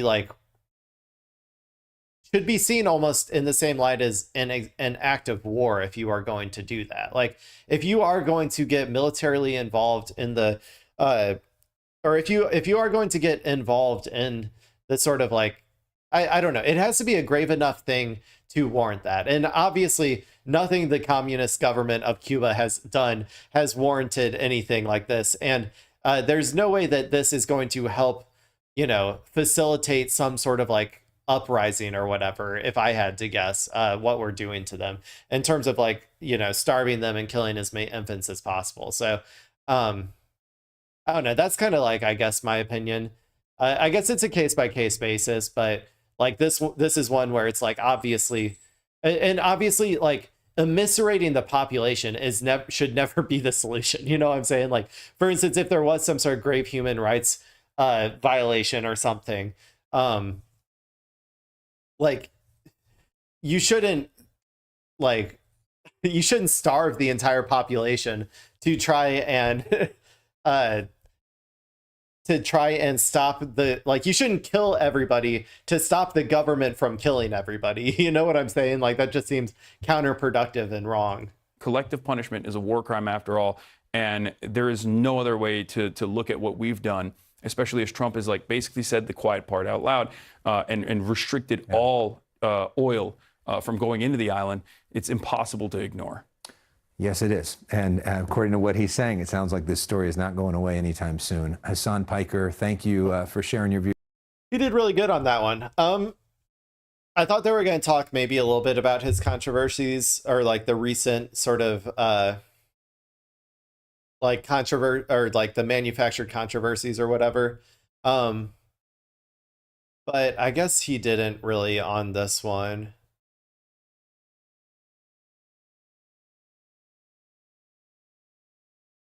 Yeah, it doesn't look like he did on this one. Okay, well, that was Hasan on Cuba. Let's see if we can get to something a little bit more fun. Here's one that's fun. Don't let anyone... Okay, we're going back to our buddy, American Redact. Whoops. Don't let anyone disenfranchise... Not what I meant to do. Okay. We're going back to our buddy American Redact. We're gonna watch. He decided to commentate on Drewski's political sort of I'm just gonna say strategic whiteface, right? Strategic whiteface that he did to piss off all of the worst people on the internet and have them all cry about why you're allowed to do whiteface but we're not allowed to do blackface. Like all those types of people. So he really he really crushed it on this one. The amount of discourse surrounding this, if you got American Redact talking about it, like it's it's a big deal. So we're gonna watch this video by American Redact. This is the comedy sketch that ruined Erica, Kirk, and MAGA. We'll see if it actually ruined them or not. Here we go. Don't let anyone disenfranchise you because you're a young man, especially a young white male man. Don't ever let anyone talk down to you. We need strong men out there. We have to protect all men in America, especially all white men in America. Those are the boys that we care about in this country. America is built on their backs because they are the ones who mattered most. Alright, so if you haven't seen it already, the comedian by the name of Drewski just dropped a massively viral skit online titled How Conservative Women in America Act, where he seemingly impersonates Erica Kirk in the skin-crawling PR run that she did after her husband's unfortunate and horrific assassination last year. And quite honestly, it might... Was that the funeral? Wasn't that the funeral, guys? Isn't this right here? Isn't this Charlie Kirk's funeral? Look at it, dude. This is insane. Husband's unfortunate and horrific I guess I never really watched the actual original video. And quite honestly, it might just be the smartest thing he's ever done. Because nearly everyone, whether they're on the right or the left, can see that Erica Kirk is an extremely bizarre and off-putting individual. Like everything she's done in the media since her husband's tragic assassination made most people feel deeply unsettled. So this was a masterful move by Drewski, and she's a clout shark. She's the best clout shark to have ever existed. She killed her husband and then stole his fucking job, and then rose to the top, and then got like an important position in like the military or something. Like she's the biggest clout goblin that has ever fucking existed. And honestly, it was a complete layup. I mean, he didn't even have to put any extra effort into the acting, since her actions just speaks for itself. Ways have you grown closer to Jesus? I serve a righteous God, and that is why we say our prayers. And we are all his children. But when I say children, I mean like the holy, blessed Trinity, which is why I hold the Bible. But we serve a just God, and I rest easy in knowing that he's sovereign, but he's just. And so let the Lord handle that. She really is like, she looks like she's faking it so much. And I do truly believe that, I don't know, at this point I just believe that she does not give a shit about Charlie Kirk, which, you know what, I'm right there with you, Erica. We can, if you ever need someone to trash talk your you know, the husband or whatever, then you always got someone you can call in me, okay? And honestly, pretty impressive research and execution from Drewski and his team here. I mean, they even managed to make fun of how Erica Kirk allegedly bought thousands of dollars worth of Lululemon yoga apparel after Charlie's passing, which just highlights how this whole thing just seemed like one big grift from Erica Kirk. And I wouldn't doubt that she's made millions of dollars off of this entire thing by now. Caleb has persisted with the same gift. Oh, grit. Oh. It has been a long day. Oh, you gotta, oh my God. I don't even know if you can recover from that, man. That was rough. Trust me, you're not a grifter, honey. It's all good. Oh, no. The most satisfying part about this whole Drewski skit, though, is how furious the MAGA snowflakes are getting over it. Like the same people who gave a standing ovation to Elon Musk after he said it's time to legalize comedy, followed by a very clear and distinct Nazi salute, are the same people who are now butthurt at a comedian for making jokes. Like Ted Cruz. Comedy was legal. Oh man, they're all the little snowflakes. They're all so sad about the legalized comedy. Aw. Example, retweeted Drewski's video saying that it was beneath contempt, even though he also tweeted that the left hates comedy. Drewski should do him next. Not long ago. There's some good content, Ted Cruz content. How he went to like Mexico or whatever during the winter storm. I remember that one. Another guy who was pretty butthurt about these jokes was also the balding political commentator who's too afraid to take off his beanie, Tim Pool, as he just released a pathetic video on YouTube titled "He Mocked Her," where in it you can see his co-hosts holding back their laughter while Tim Pool sat there thinking really hard about how he would defend Erica Kirk. Yeah, let's jump to this this viral video from Drewski. making fun of Erica Kirk, and a lot of people like it. I never saw this. But let me just start by playing the video, and then we'll show you some of the responses. How can you not laugh at this? This is hilarious. It's titled, How Conservative Women in America Act. Is that him? Yep.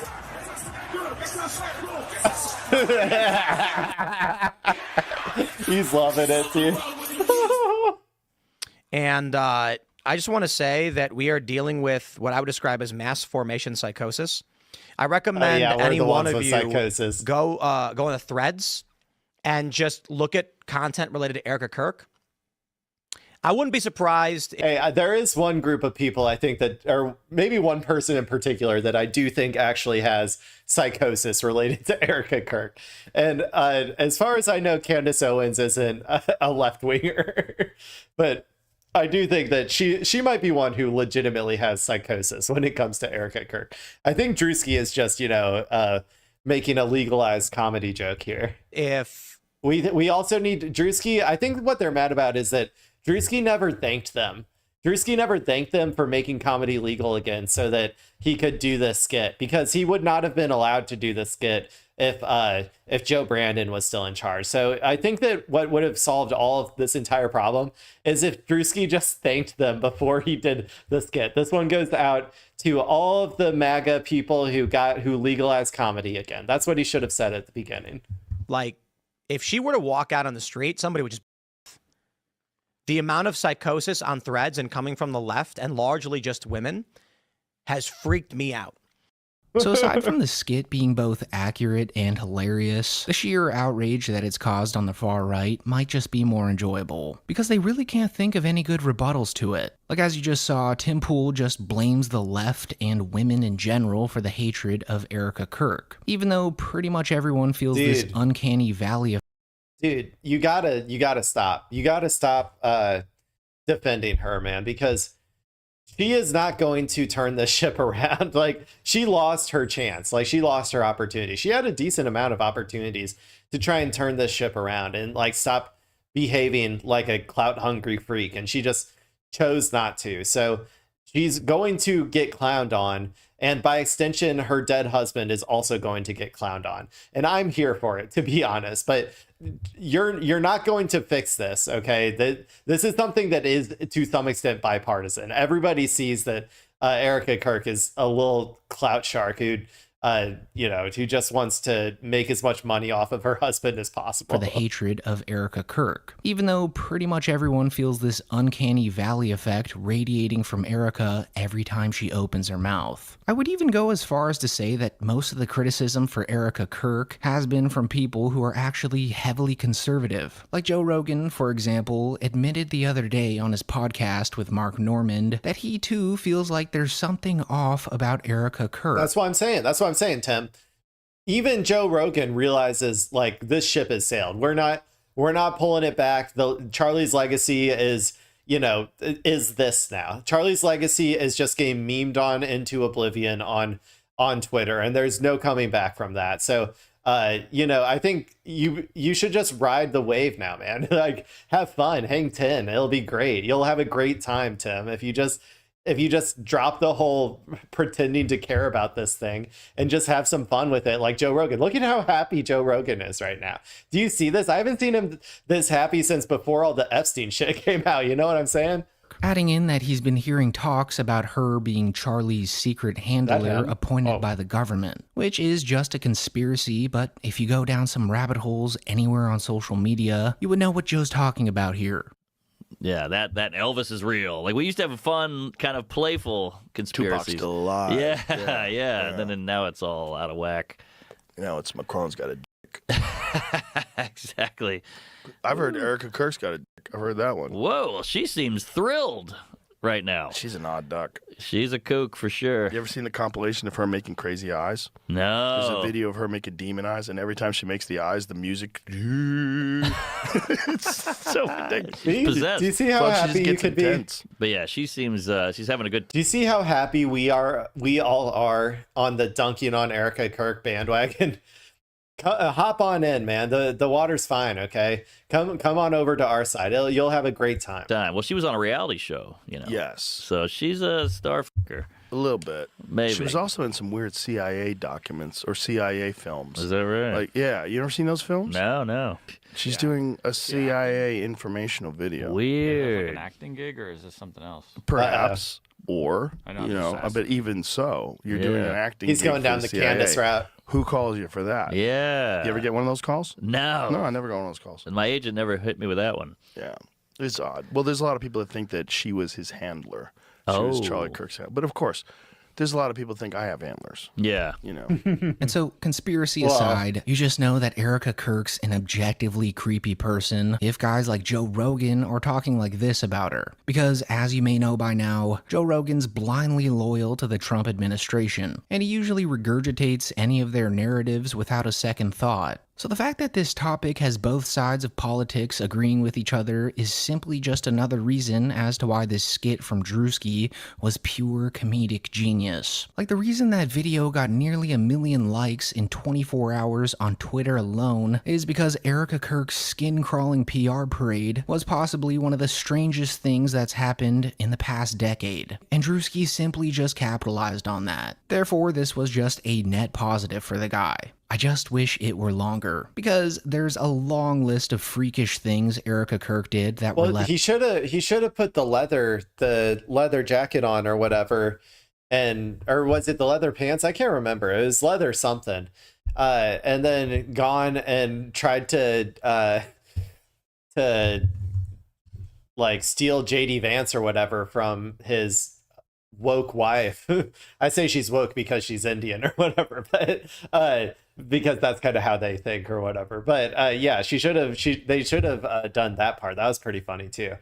Left out of the skit, like when she cozied up next to Donald Trump while Trump was biting his lip, or when she said something along the lines of how she always saw JD Vance as a potential romantic partner. Dude, I saw so I grew up in like some like local religious like sort of like choirs sort of stuff or whatever. Like I was involved in some stuff like that as a kid. And I saw so many people who looked exactly like this.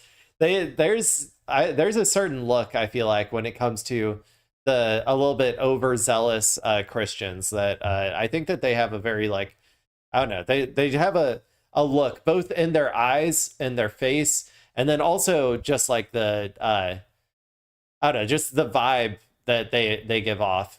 Also the bleach blonde hair isn't helping either. And I see no one will ever replace my husband.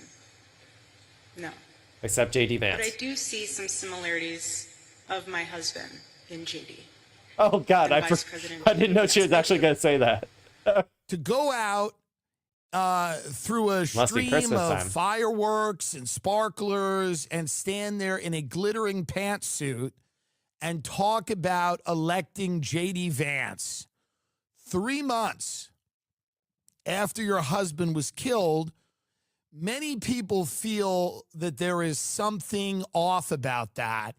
And so the Erica Kirk files just go on and on. Yeah. But I'm trying to think how a normal person would react in this situation, because in my opinion, the only correct thing to do is to have a private, quiet funeral, like a family, funeral. I'm sure that he had a shit ton of life insurance. Like, take the life insurance. You're probably set for life at that point, assuming you get, whatever stake in Turning Point USA or whatever. And obviously don't become the figurehead of the movement that your husband was just like that he just died or whatever for, or I guess, I don't know, that he was in charge of, because yeah, I don't know. I think that's the only way that she could have gotten out of this alive. At least stay out of the limelight for a year. And then after a year, you can maybe start your fucking podcast. I would suggest a different podcast than Turning Point USA, though. I would suggest Erica Kirk Processing Grief or something, whatever you want to call your podcast. But yeah, I think that would have been a better route. He still drilled the ball out of the park with this one. Of course, there is a small percentage of extremely dense, uneducated people from the right that are up in arms about Drewski doing quote-unquote whiteface, which is so stupid because, newsflash, whiteface isn't even a thing. And I thought that went without saying, and that we all learned this in like 8th grade. But just to remind everyone, it's impossible for a black person to be racist towards a white person, or to do whiteface. Because racism is tied to a little thing called systemic discrimination and generational trauma, which black people have never held over white people. So, okay, I would phrase it a little differently. For all of you people who are like, what? That's not possible. Black people have been mean to me or whatever. You know, everybody out there who might have felt a little weird about the way he phrased that. I would say it this way. Individuals can engage in individual acts of racism against white people, okay? They can be like, on an individual level, like they can be like, I don't want to serve you because you're white or something. Like someone theoretically could say that. I don't think it happens that often, but someone could say that. And it would be an act of racism, right? But they only exist on an individual level when it comes to like white people. When it comes to black people, it is systemic and vast, okay? And that is obviously why that like those are taken much more seriously. Systemic violence is like obviously much worse than like individual acts or whatever. Systemic racism, I mean, as opposed to like individual acts of like racism. And doing whiteface is in no way racist against white people because there is no history of there is no history of black people putting on whiteface to make fun of and perpetuate like harmful stereotypes and just generally dehumanize white people, right? That's not a thing that has ever happened in like history, as far as I'm aware. If you can show me a point in time where white people were discriminated against by black people by them putting on whiteface to dehumanize them and make them feel stupid, like on a systemic basis, please let me know in the comments. But I have never heard of that ever happening in the past. So obviously it is not racist to do that now. So the same actions don't really carry the same weight whatsoever. But let's just pretend for a second that whiteface was a real thing. Because if that were true, it doesn't even work for Drewski, as I'm pretty sure his grandpa is German and has blue eyes and blonde hair. Yes. I'm actually intrigued to know, because when I ask Americans where they're from, they just say America. But like, do you know like your real your background. roots? Damn. I think my dad. He's our Aryan brother, right, people? No way. Yeah. Our last name is German, Des Borders, but it's pronounced like Desbordes.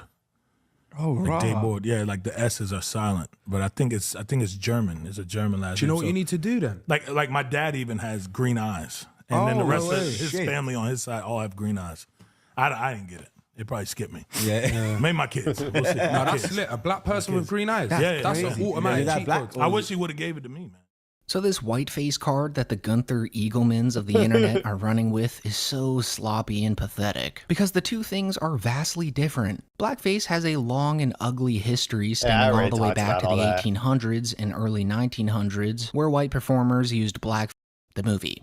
Like there is just zero in white chicks. Let's go. Whiteface is tied to, well, Drewski and white chicks. The movie. White chicks. Like there is just zero. There were the same reactionary tendencies back then.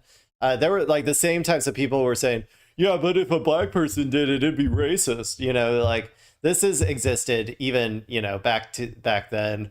And I'm sure that it will exist long into the future. Reactionaries trying to equate these two in order, like blackface and whiteface, in order to minimize blackface and also so that they can feel like special little snowflake victims who need to be pampered by society, which is the primary goal. Comparison here. And you really just expose yourself as a misinformed bigot if you think there is. Like this guy, for example, who of course Theo Von follows on Twitter, went viral for this tweet yesterday saying, honest question, If a prominent black leader had been assassinated and a white comedian put on a blackface and mocked his widow, what would happen? Which you can already tell that he thought that that was an absolute zinger. Like yeah, that's stupid. Also, they did that. I mean, not blackface or whatever, but like Steven Crowder did a literal reenactment of George Floyd's death, like a comedy skit, like a parody basically of George Floyd's death. Like they do this shit already. Like they might not, like, I'm sure they wish they could do blackface for it, but they don't go that far because they know like that is going to be like a step too far for like even most racist white people. Most racist white people like their racism to be like a little bit hidden. They don't like it to be like, you know, visceral, like outward, like someone screaming the N-word at somebody, you know, like they want it to be systemic and hidden so that they don't have to feel like they're bad people for, you know, being around it, basically. He probably thought this was a deeply philosophic take, but in reality, it just shows you how dumb a portion of people in America are. Like, this is an actual grown man who believes that Drewski dressing up as Erica Kirk is the same thing as blackface. And he's genuinely offended by that and believes his race is being discriminated against, which is beyond hilarious. And again, I don't think most people are dumb enough to think blackface and whiteface are the same thing, but the fact that this has like 40,000 likes by now is pretty concerning. With that being said, though, I do think that a large portion of conservatives found Drewski's skit to be downright hilarious, especially someone like Candace Owens, who's one of Erica Kirk's. Dude, she has a smile, like, honestly, that can light up the room, man. She's my queen, my reactionary right black white supremacist queen but like seriously though, like she's I feel like if she wasn't such a, you know, a little freak, like she would be like a pretty fun person to like listen to or hang out with, if I had to guess. Largest critics, and actually has an entire 8-part series. See, she doesn't look fake when she's laughing. She looks completely real. Series on her channel. Is one of Erica Kirk's largest critics, and actually has an entire 8-part series on her channel diving down the conspiracy rabbit hole on the woman. So in her reaction to Drewski's video, she summed up why Drewski's skit took off pretty well here. And whether you like Candace Owens or not, what she had to say about Erica Kirk and Christian grifters in general here is pretty on the money. People recognize all across the world that something's not right with Erica Kirk, and your best to guess if you were, she's a clout shark. I mean, just trying to extend the most rope to her, you would say maybe she didn't love him. Maybe she just didn't love him. She didn't even like the guy. They're fighting in the end, and that's why she's just like, okay, whatever, I don't care. We were on the rocks or something like that. But even if you were a friend of his, you'd be reacting differently. Everything's wrong. And that is why comedians have picked it up. Comedians like Tim Dillon, comedians like Joe Rogan, and like Drewski, who has dropped an absolute viral video kind of mocking more broadly conservative women. This is how everybody's feeling. Everybody, for the first time, it's not left or right. It's like everyone's united in feeling this. Exactly. It feels fake. See, this is what they wanted, right? We're no longer so polarized. Everybody's loving this. We need more of this, actually. Maybe Drewski's gonna change the entire dynamics of politics going forward. Maybe he should run for president. Maybe Drewski should run for president as Erica Kirk. Like he can pretend to be her and then run for president, and then everybody can unite behind him, and it'll be wonderful. It'll be glorious, everybody. Okay, I think I'm done with that one. Let me see if I can find an article to read.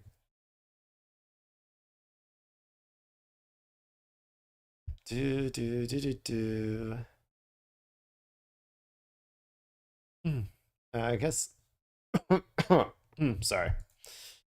One sec. Let me scroll through. Let me see if there's anything else. For you. I'll bring it up here too. If anybody has any suggestions, feel free. What do we got? What do we got? What in the world just happened to the Dow?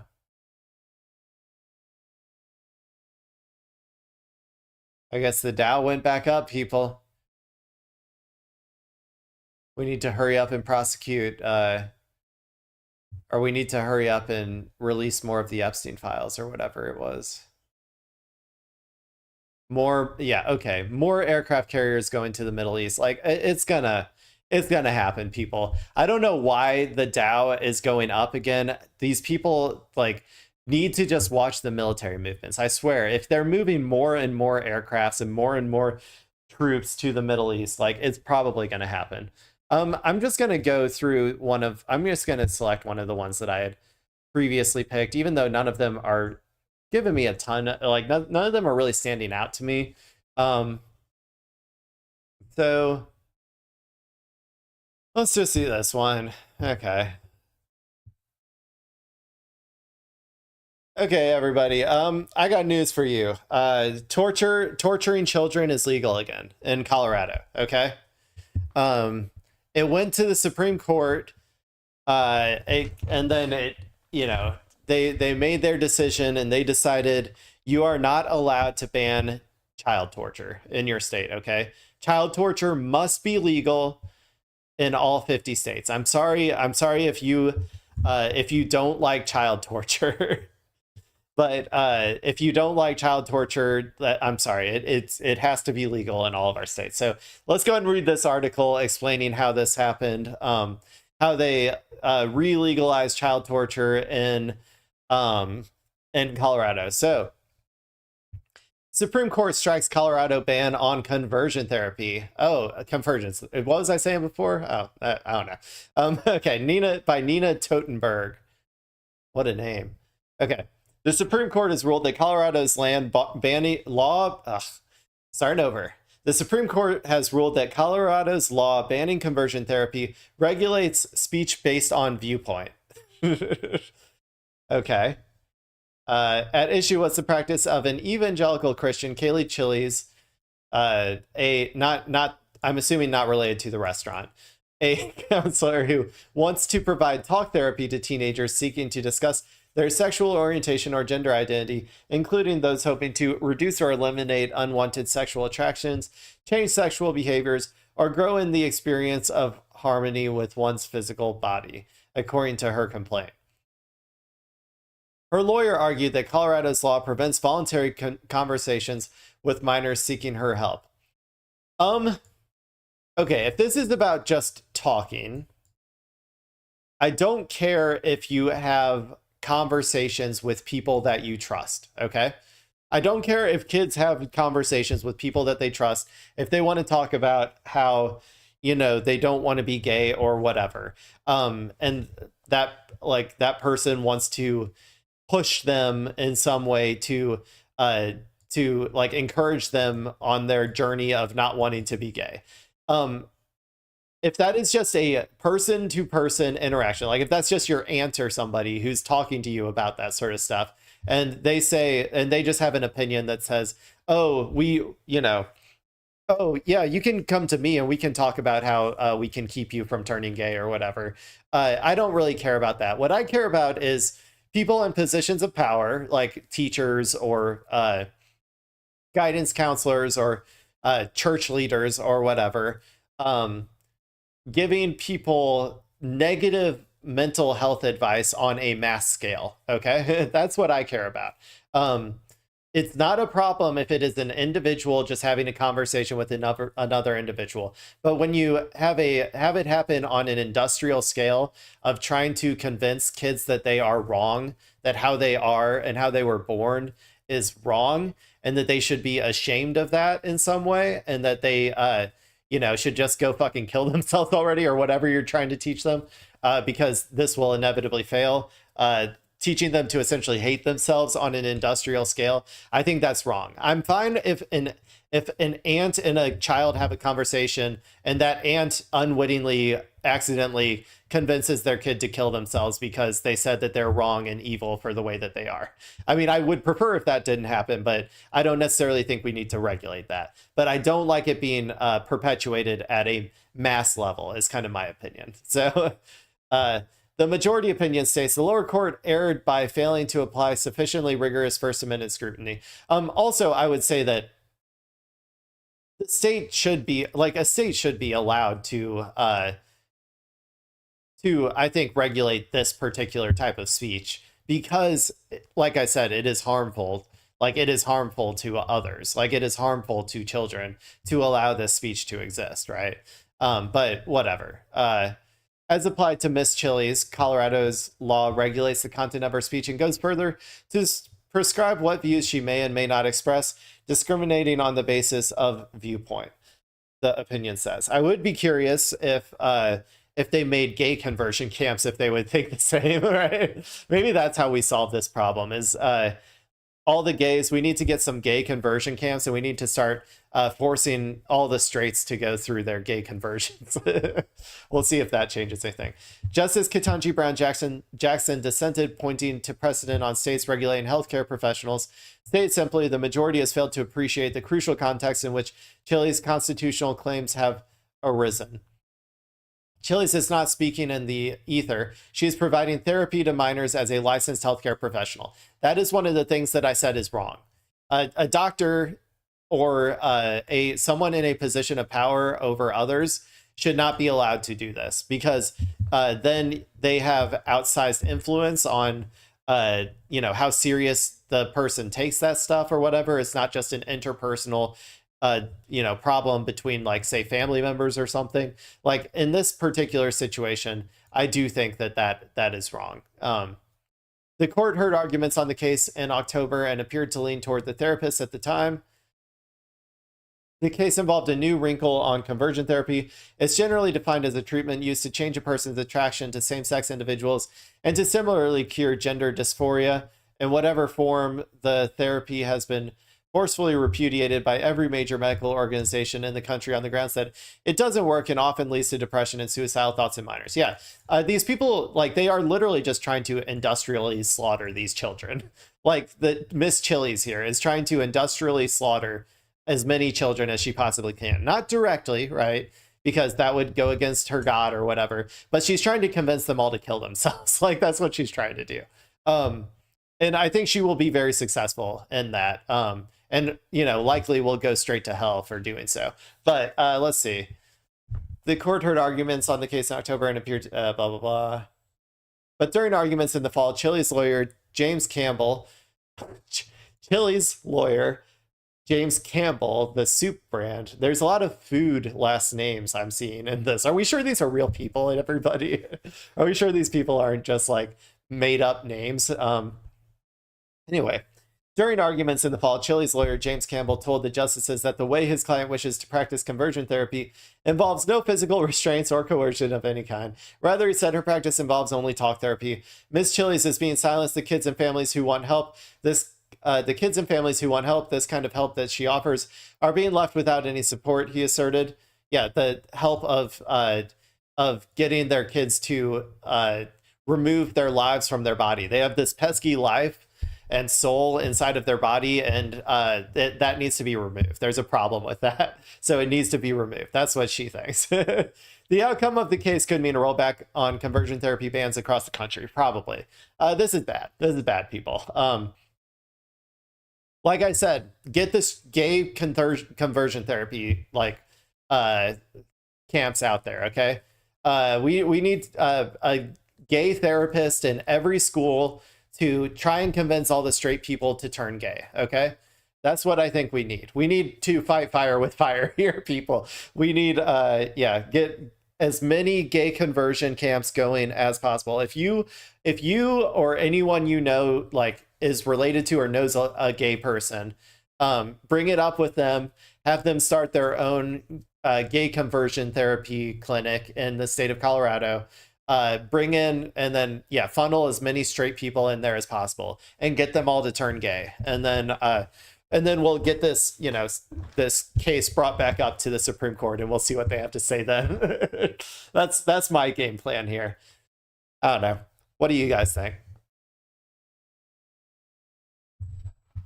Okay, let's go ahead and head over to x.com. And we'll finish it off over here. Oh God, Grok. Try your 3-day free trial. Who the fuck would pay for grok, man? Sorry, that's my own personal opinion. Okay, sources tell me, this is Mike from PA talking. Sources tell me that Oliver Larkin, that's the Florida guy, I think, right? Isn't he from Florida? Yeah, Florida 23. Just got a unanimous vote by the Dem Socialist National Political Committee 20-0 for endorsement. This is an unprecedented show of national unity, and it couldn't have come at a better time because Oliver is the real deal. Congrats, Oliver. Mike from PA has been stumping real hard for Oliver Larkin. And I've said before that I like him. I saw him on Hasan's show, and he seemed pretty cool. And as a DSA member, I would say, yeah, nice job, DSA. Okay. Oh, yeah, okay, we got to talk about this, right? I wonder if there's a better one. I guess not. Okay. Let's go ahead and see. This is Secular Talk posting on Kristi Noem's husband's big-ass titties. We got to talk about this, people. I completely forgot that this was a story from today. It happened right before the stream, I think.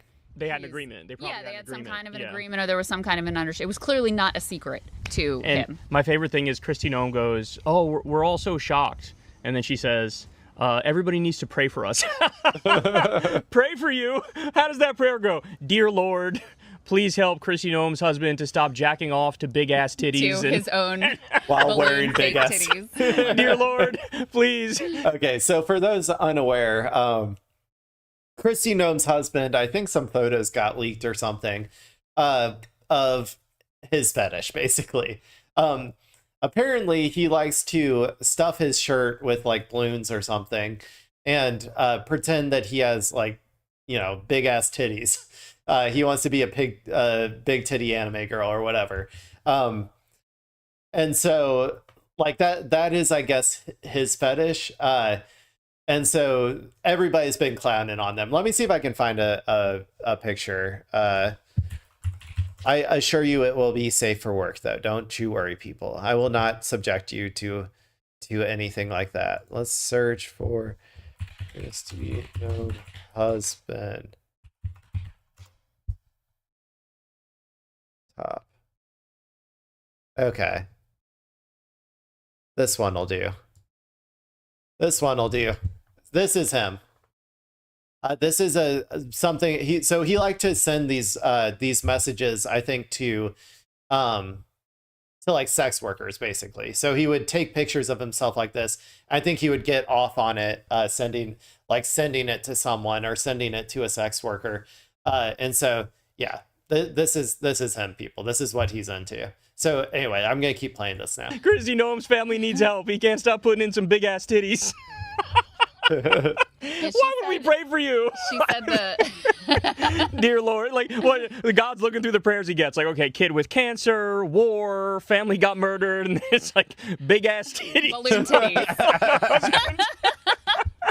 I'm gonna help this one. Hot pants and balloon titties. Oh my God, I hate him so much. Yeah, the worst person in the world as well, who has a big ass titty fetish, like a, you know, bimboification, like he wants big ass titty fetish. Yeah, I don't think God's helping you with that one, Kristi. I'm sorry. My God. They're all so evil. It's unbelievable. It really is unbelievable. So anyway, I'm sure they're having quite a day. But no, I guess her comment to the press was like, "Oh, the family was blindsided," which I wonder. Come on. Do you think that she really had no idea? No way. I mean, like, she definitely knew, I think, because a lot of these right-wing freaks, they have, they have like really weird fetishes. It comes from the nature of being a conservative and that you are forced to push down your natural state as a human being. Everybody has like some fetishes, I would say, like, even if they're minor or small or whatever, everybody has like things that they're into. The problem with conservatives is that they are never allowed to, they are never allowed to be accepting of their fetishes as like a healthy way to enjoy sex or whatever, right? Like, any sort of fetishization like really is like maximized to the nth degree, because they force themselves into this like specific caricature of a person that conforms essentially with white supremacist ideals or whatever, like the nuclear family, being the head of the household, being strong and macho and all that sort of stuff, right? All of that leads to them essentially just going fucking nutty mode when it comes to their fetishes, and they usually find some weird stuff. I mean, it's not exactly something like, if you're trying to hide something from somebody, it's not like everybody in the family knows, like the kids are like, there goes dad again, he's walking around the house with his big ass teeth. He's walking around the house with his Nah, that's a funny picture, but I assume that she knew, but I don't assume that he was, like doing it. Like, I assume that he was doing it in a locked room while like they were out of town or whatever. Like, I bet that she would be like, okay, we're gonna have a family vacation, but your dad has to stay home and work or whatever. I'm sorry, kids. And then they would all go on their like weekend trip or something, and that would be his opportunity to really, to really let it fly or whatever, if you know what I'm saying.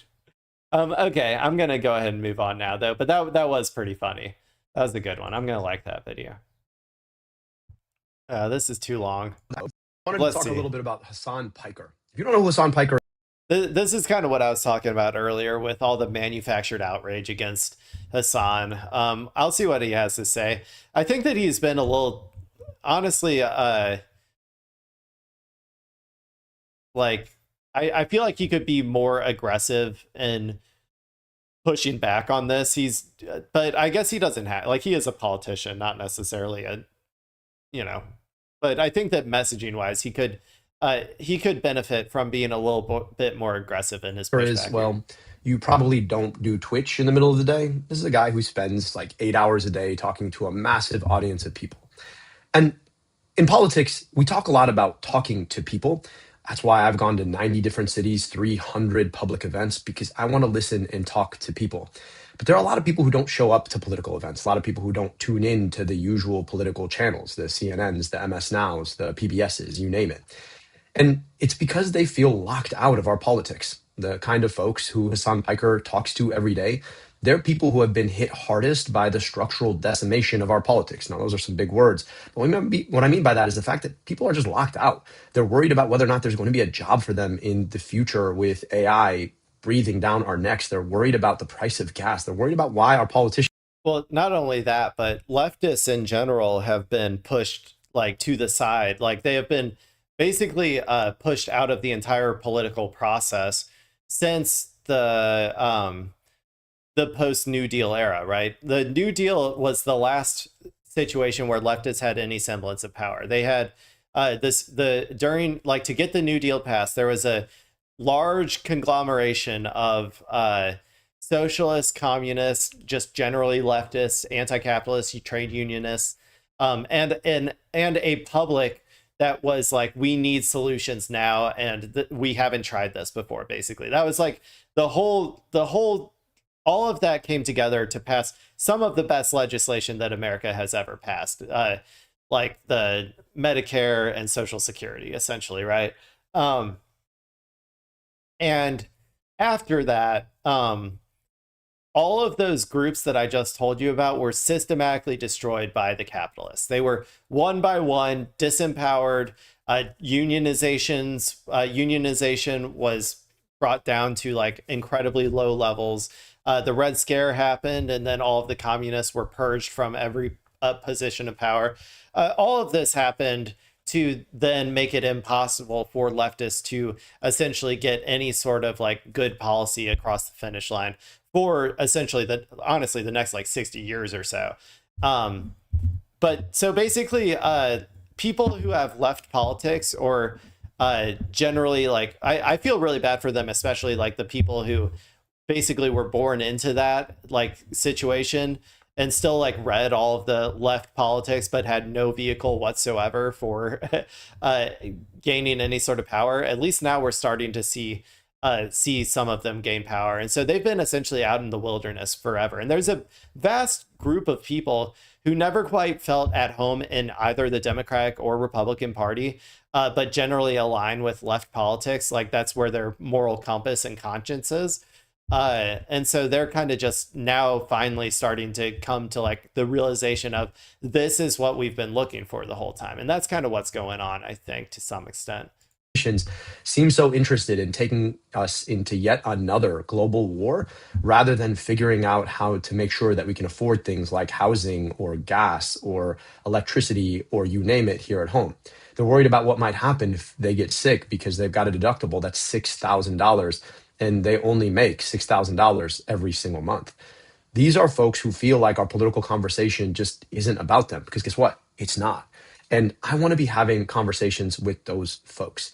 Now, a lot of times in our politics, we're told that we can't actually talk to these people, that they're not worth talking to, that because they talk to folks who may say things that you might disagree with, then, well, they're just not worth reaching out to at all. And it's meant that our politics are missing a wide swath of people who really need to be let into our politics. Now, anytime you go on a platform, you don't necessarily agree with everything the person said. I agree with a lot of what Hasan Peker says about the war in Iran, about the nature of the way that AIPAC has decimated our politics and made us think that the most important goal of our foreign policy is to backstop Israel, that has gotten us into this war in the first place. I agree with him that healthcare should be free, that we need and deserve Medicare for all. Now, he streams for 8 hours a day, every day. A lot of the things that he said, I might not disagree with, but that doesn't mean I'm not going to have a conversation with him. And that doesn't mean that the people who listen to him. You can agree with them, dude. It's not gonna, the anti-Semitism posting doesn't work anymore. They're irrelevant.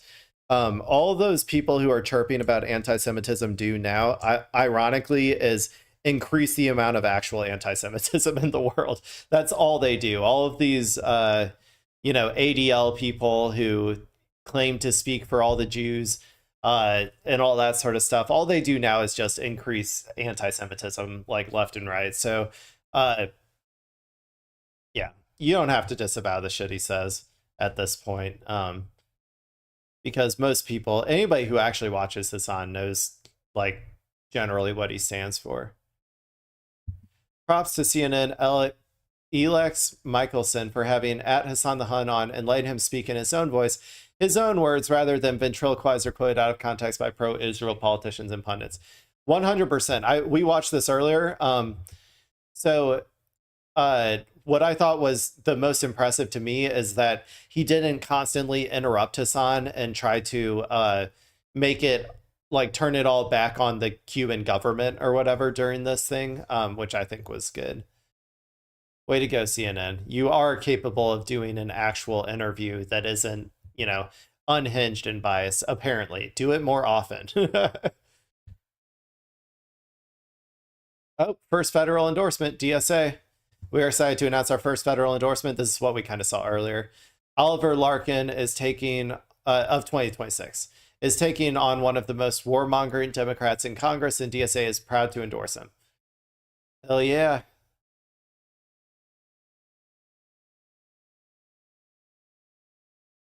Yeah, this is going to be really bad, by the way. It's going to turn into death camps, 100%. I mean, it already basically is. The prisons that they hold the Palestinians in are essentially concentration camps, but they're about to turn them into death camps. They're going to start slaughtering Palestinians on an industrial scale. It's going to be like the Holocaust. So get ready, people. We're about to live through it again. Another Holocaust. Another century, another Holocaust. I guess it's just our plight as humans. Doesn't have to be, though. Iran military media. Dear people of America, we know this war is not your war with Iran, and we will not forget your support over the past months. With us, the missiles, with you, the streets. Do not doubt that all of us together will defeat the stupid warmongering yellow pig. God bless us all. So I think this is showing some videos from No Kings. I'm sure Fox News is probably having a field day with Iran, if this is Iranian state media, tweeting out the No Kings protest. But I mean, it is a huge protest.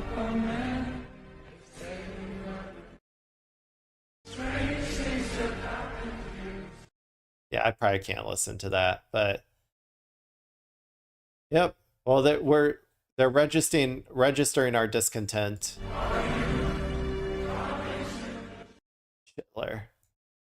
Yeah, I mean, dude, we're getting there, people. We're getting there. The mass movement is great. Mass mobilization is great. Get used to this. We need to use it to bring capital to a halt.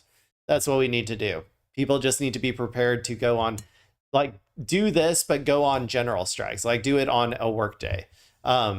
See how quickly our politicians change their tune if you start doing this shit on a work day and start skipping work, because yeah. Anyway, Brad Lander, so humbled to have Zohran Mamdani's support. Together we'll build a city and country that puts working people first. Count on you to help us compete with Goldman's massive personal wealth and super PAC money. Now let's watch this. I look at Brad as someone who we can trust to not only help to ensure that we're defeating Republicans, but also that we're electing better Democrats. And I would be so proud.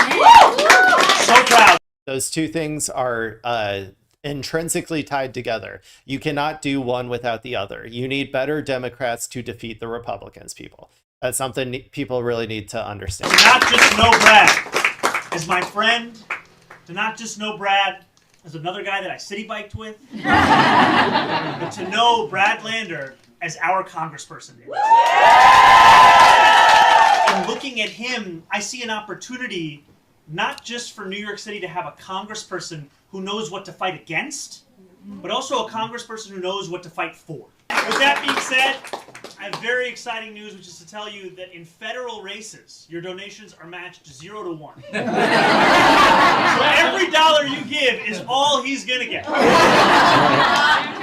I say that to say that it is ever more important for you to give whatever it is that you can, to ask anyone it is that you know, to support.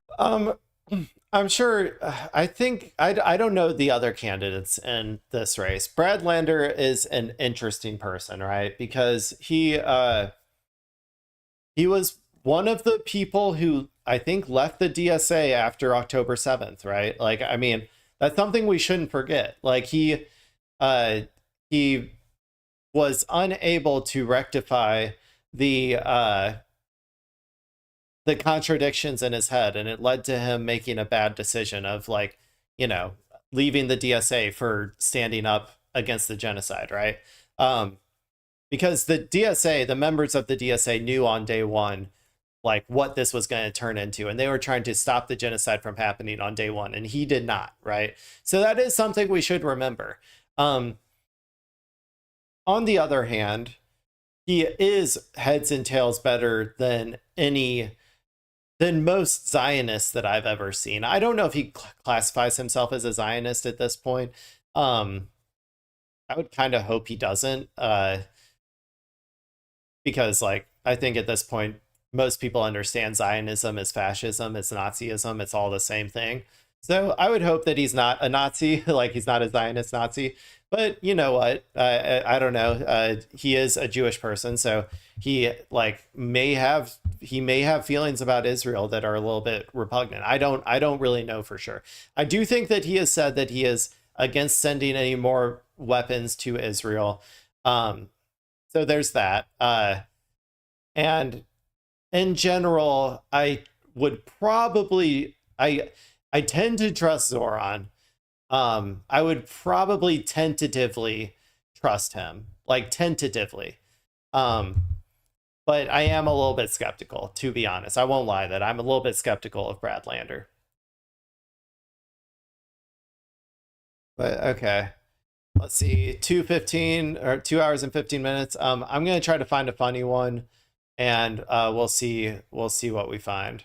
And that'll probably be the last one, people. And at the end of the day, I think that if there are people in Iran who now, given everything that's happened, are willing to move in a different direction for their country, that would be great. Imagine in Iran that instead of spending their wealth, billions of dollars supporting terrorists or weapons, had spent that money helping the people of Iran, you'd have a much different country. So we are always hopeful that that would exist. Yeah, I watched this interview, I think. Yeah, and this Power to the People says, imagine if instead of spending trillions on war, the U.S. spent that money on its people. We'd have a better country and the world would have peace. That's true. I mean, the world might not have like total peace, but it would be a lot more peaceful than it is today.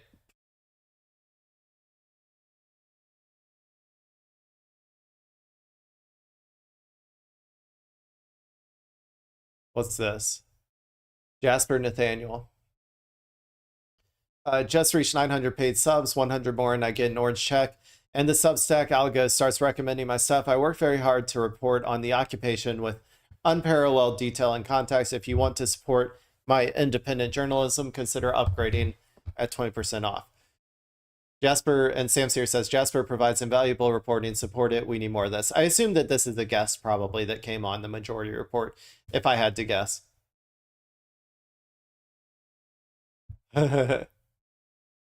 Gnomes cry. Francesca's going full Santa on this one, people. Let's watch that again. The secret double life of Kristi Noem's cross-dressing husband, Brian, the pouty, busty bimbo photos and trove of explicit messages. Oh my God, the Daily Heil has released the story. And somehow on Transgender Visibility Day, which if that was on purpose, hats off, but also fuck you. There it is. There he is, people.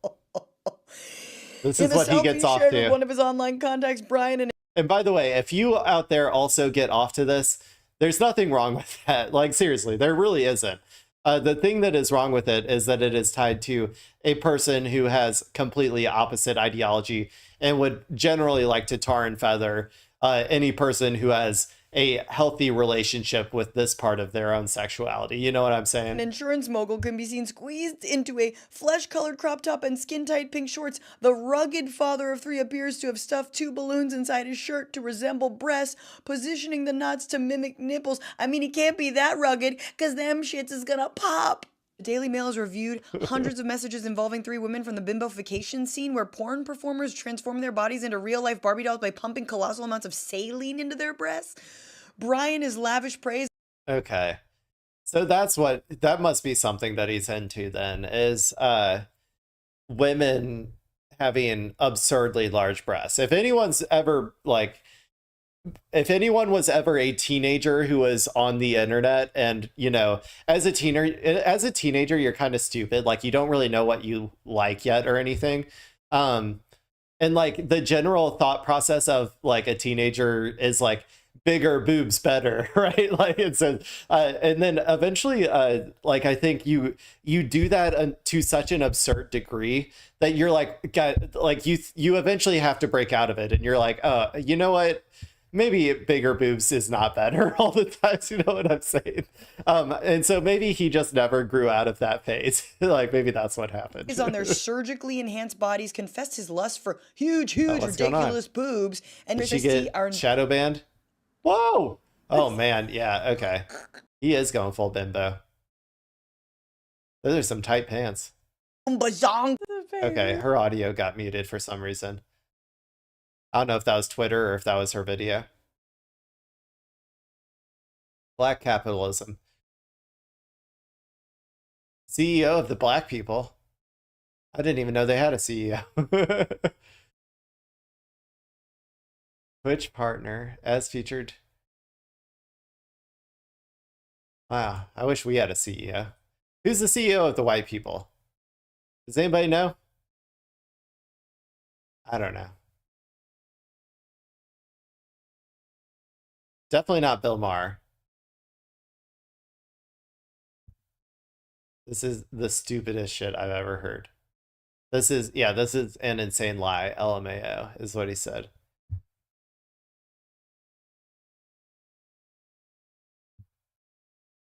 Yeah, this was an insane. Okay. 8 minutes though. I can't. Maybe tomorrow. I'll talk about this maybe tomorrow. More Hasan content. Everybody loves Hasan content, right? It's not like there's more serious shit going on than insane people trying to call everyone under the sun anti-Semitic. Okay, this is Walter Masterson, I believe. Which, am I following him? I've seen he does comedy trolling stuff at MAGA stuff, I think, sometimes, or MAGA places. So it says, Democrat strategist deciding to manufacture outrage against a Twitch streamer that can mobilize young voters.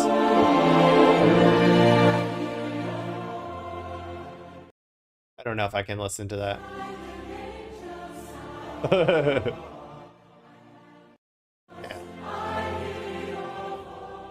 Okay, this is, yeah. They figured it out. They figured it out. They figured out how they're going to successfully destroy the Democratic Party and ensure that they lose to whatever fascist comes after Trump. That's what they finally figured it out. Guys, they did it. The Democrats will never win again. They succeeded.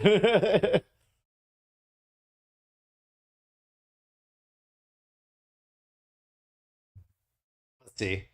Graham Plattner for Senate. I stood up for trans kids before I ever considered running for office in my local community, and I'll continue to fight for the trans community in the U.S. Senate. We can find common ground without ceding ground. Trans rights are human rights today and always. True. This was 2005. These horror scenarios of the boys in the girls' locker room were going to materialize. I feel as though they probably would have materialized thus far. Now, I think most people in this room know that neither of those things have happened.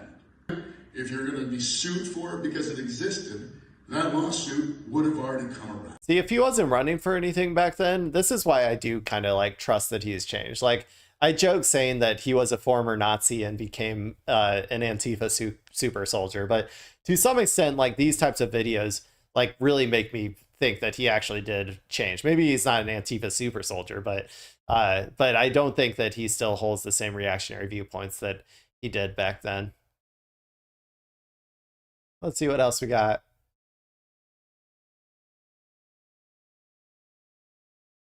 Whoa, did our woke queen, Marjorie Taylor Greene, did she dye her hair, guys? She went brunette. What happened? Did she, like, as soon as she got out of, I'm telling you, man, she's dropping the whole MAGA act. Like, she used to have the bleach blonde hair, but ever since she became woke and then dropped out of Congress or whatever, she's starting to turn back into a normal person, I think. Let's see what she has to say. There's no surprises with Thomas Massie. I just read what Emma said up here. Okay.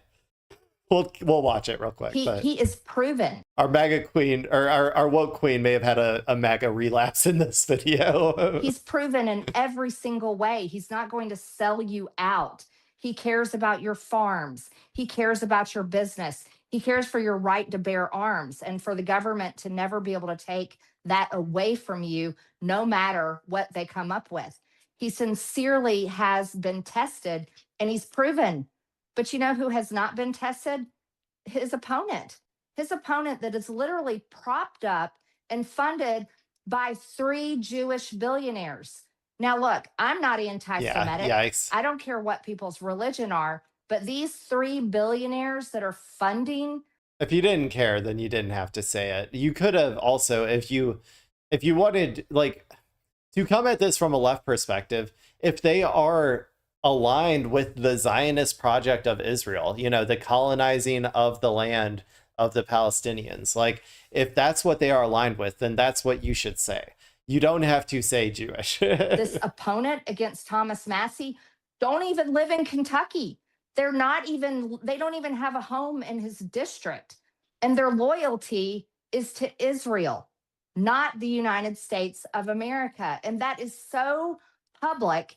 That information is... Yeah, I mean, that part, like, you can say. I mean, I don't care about the whole, like, I know there's a whole dual loyalty argument or whatever, but, like, these people are generally more aligned with the state of Israel than they are with the working class of America. I mean, I'm sure they're aligned with the Epstein, pedo elites of America, but the Epstein pedo elites are much more aligned with, the state of Israel than they are with the working class of America. So, okay, so yeah, our woke queen, our woke icon, Marjorie Taylor Greene, had a little bit of a relapse in this video, a little bit of a MAGA relapse, but I still believe. I want to still believe that she can be the woke queen that we always knew that she could be. Okay, let's keep going.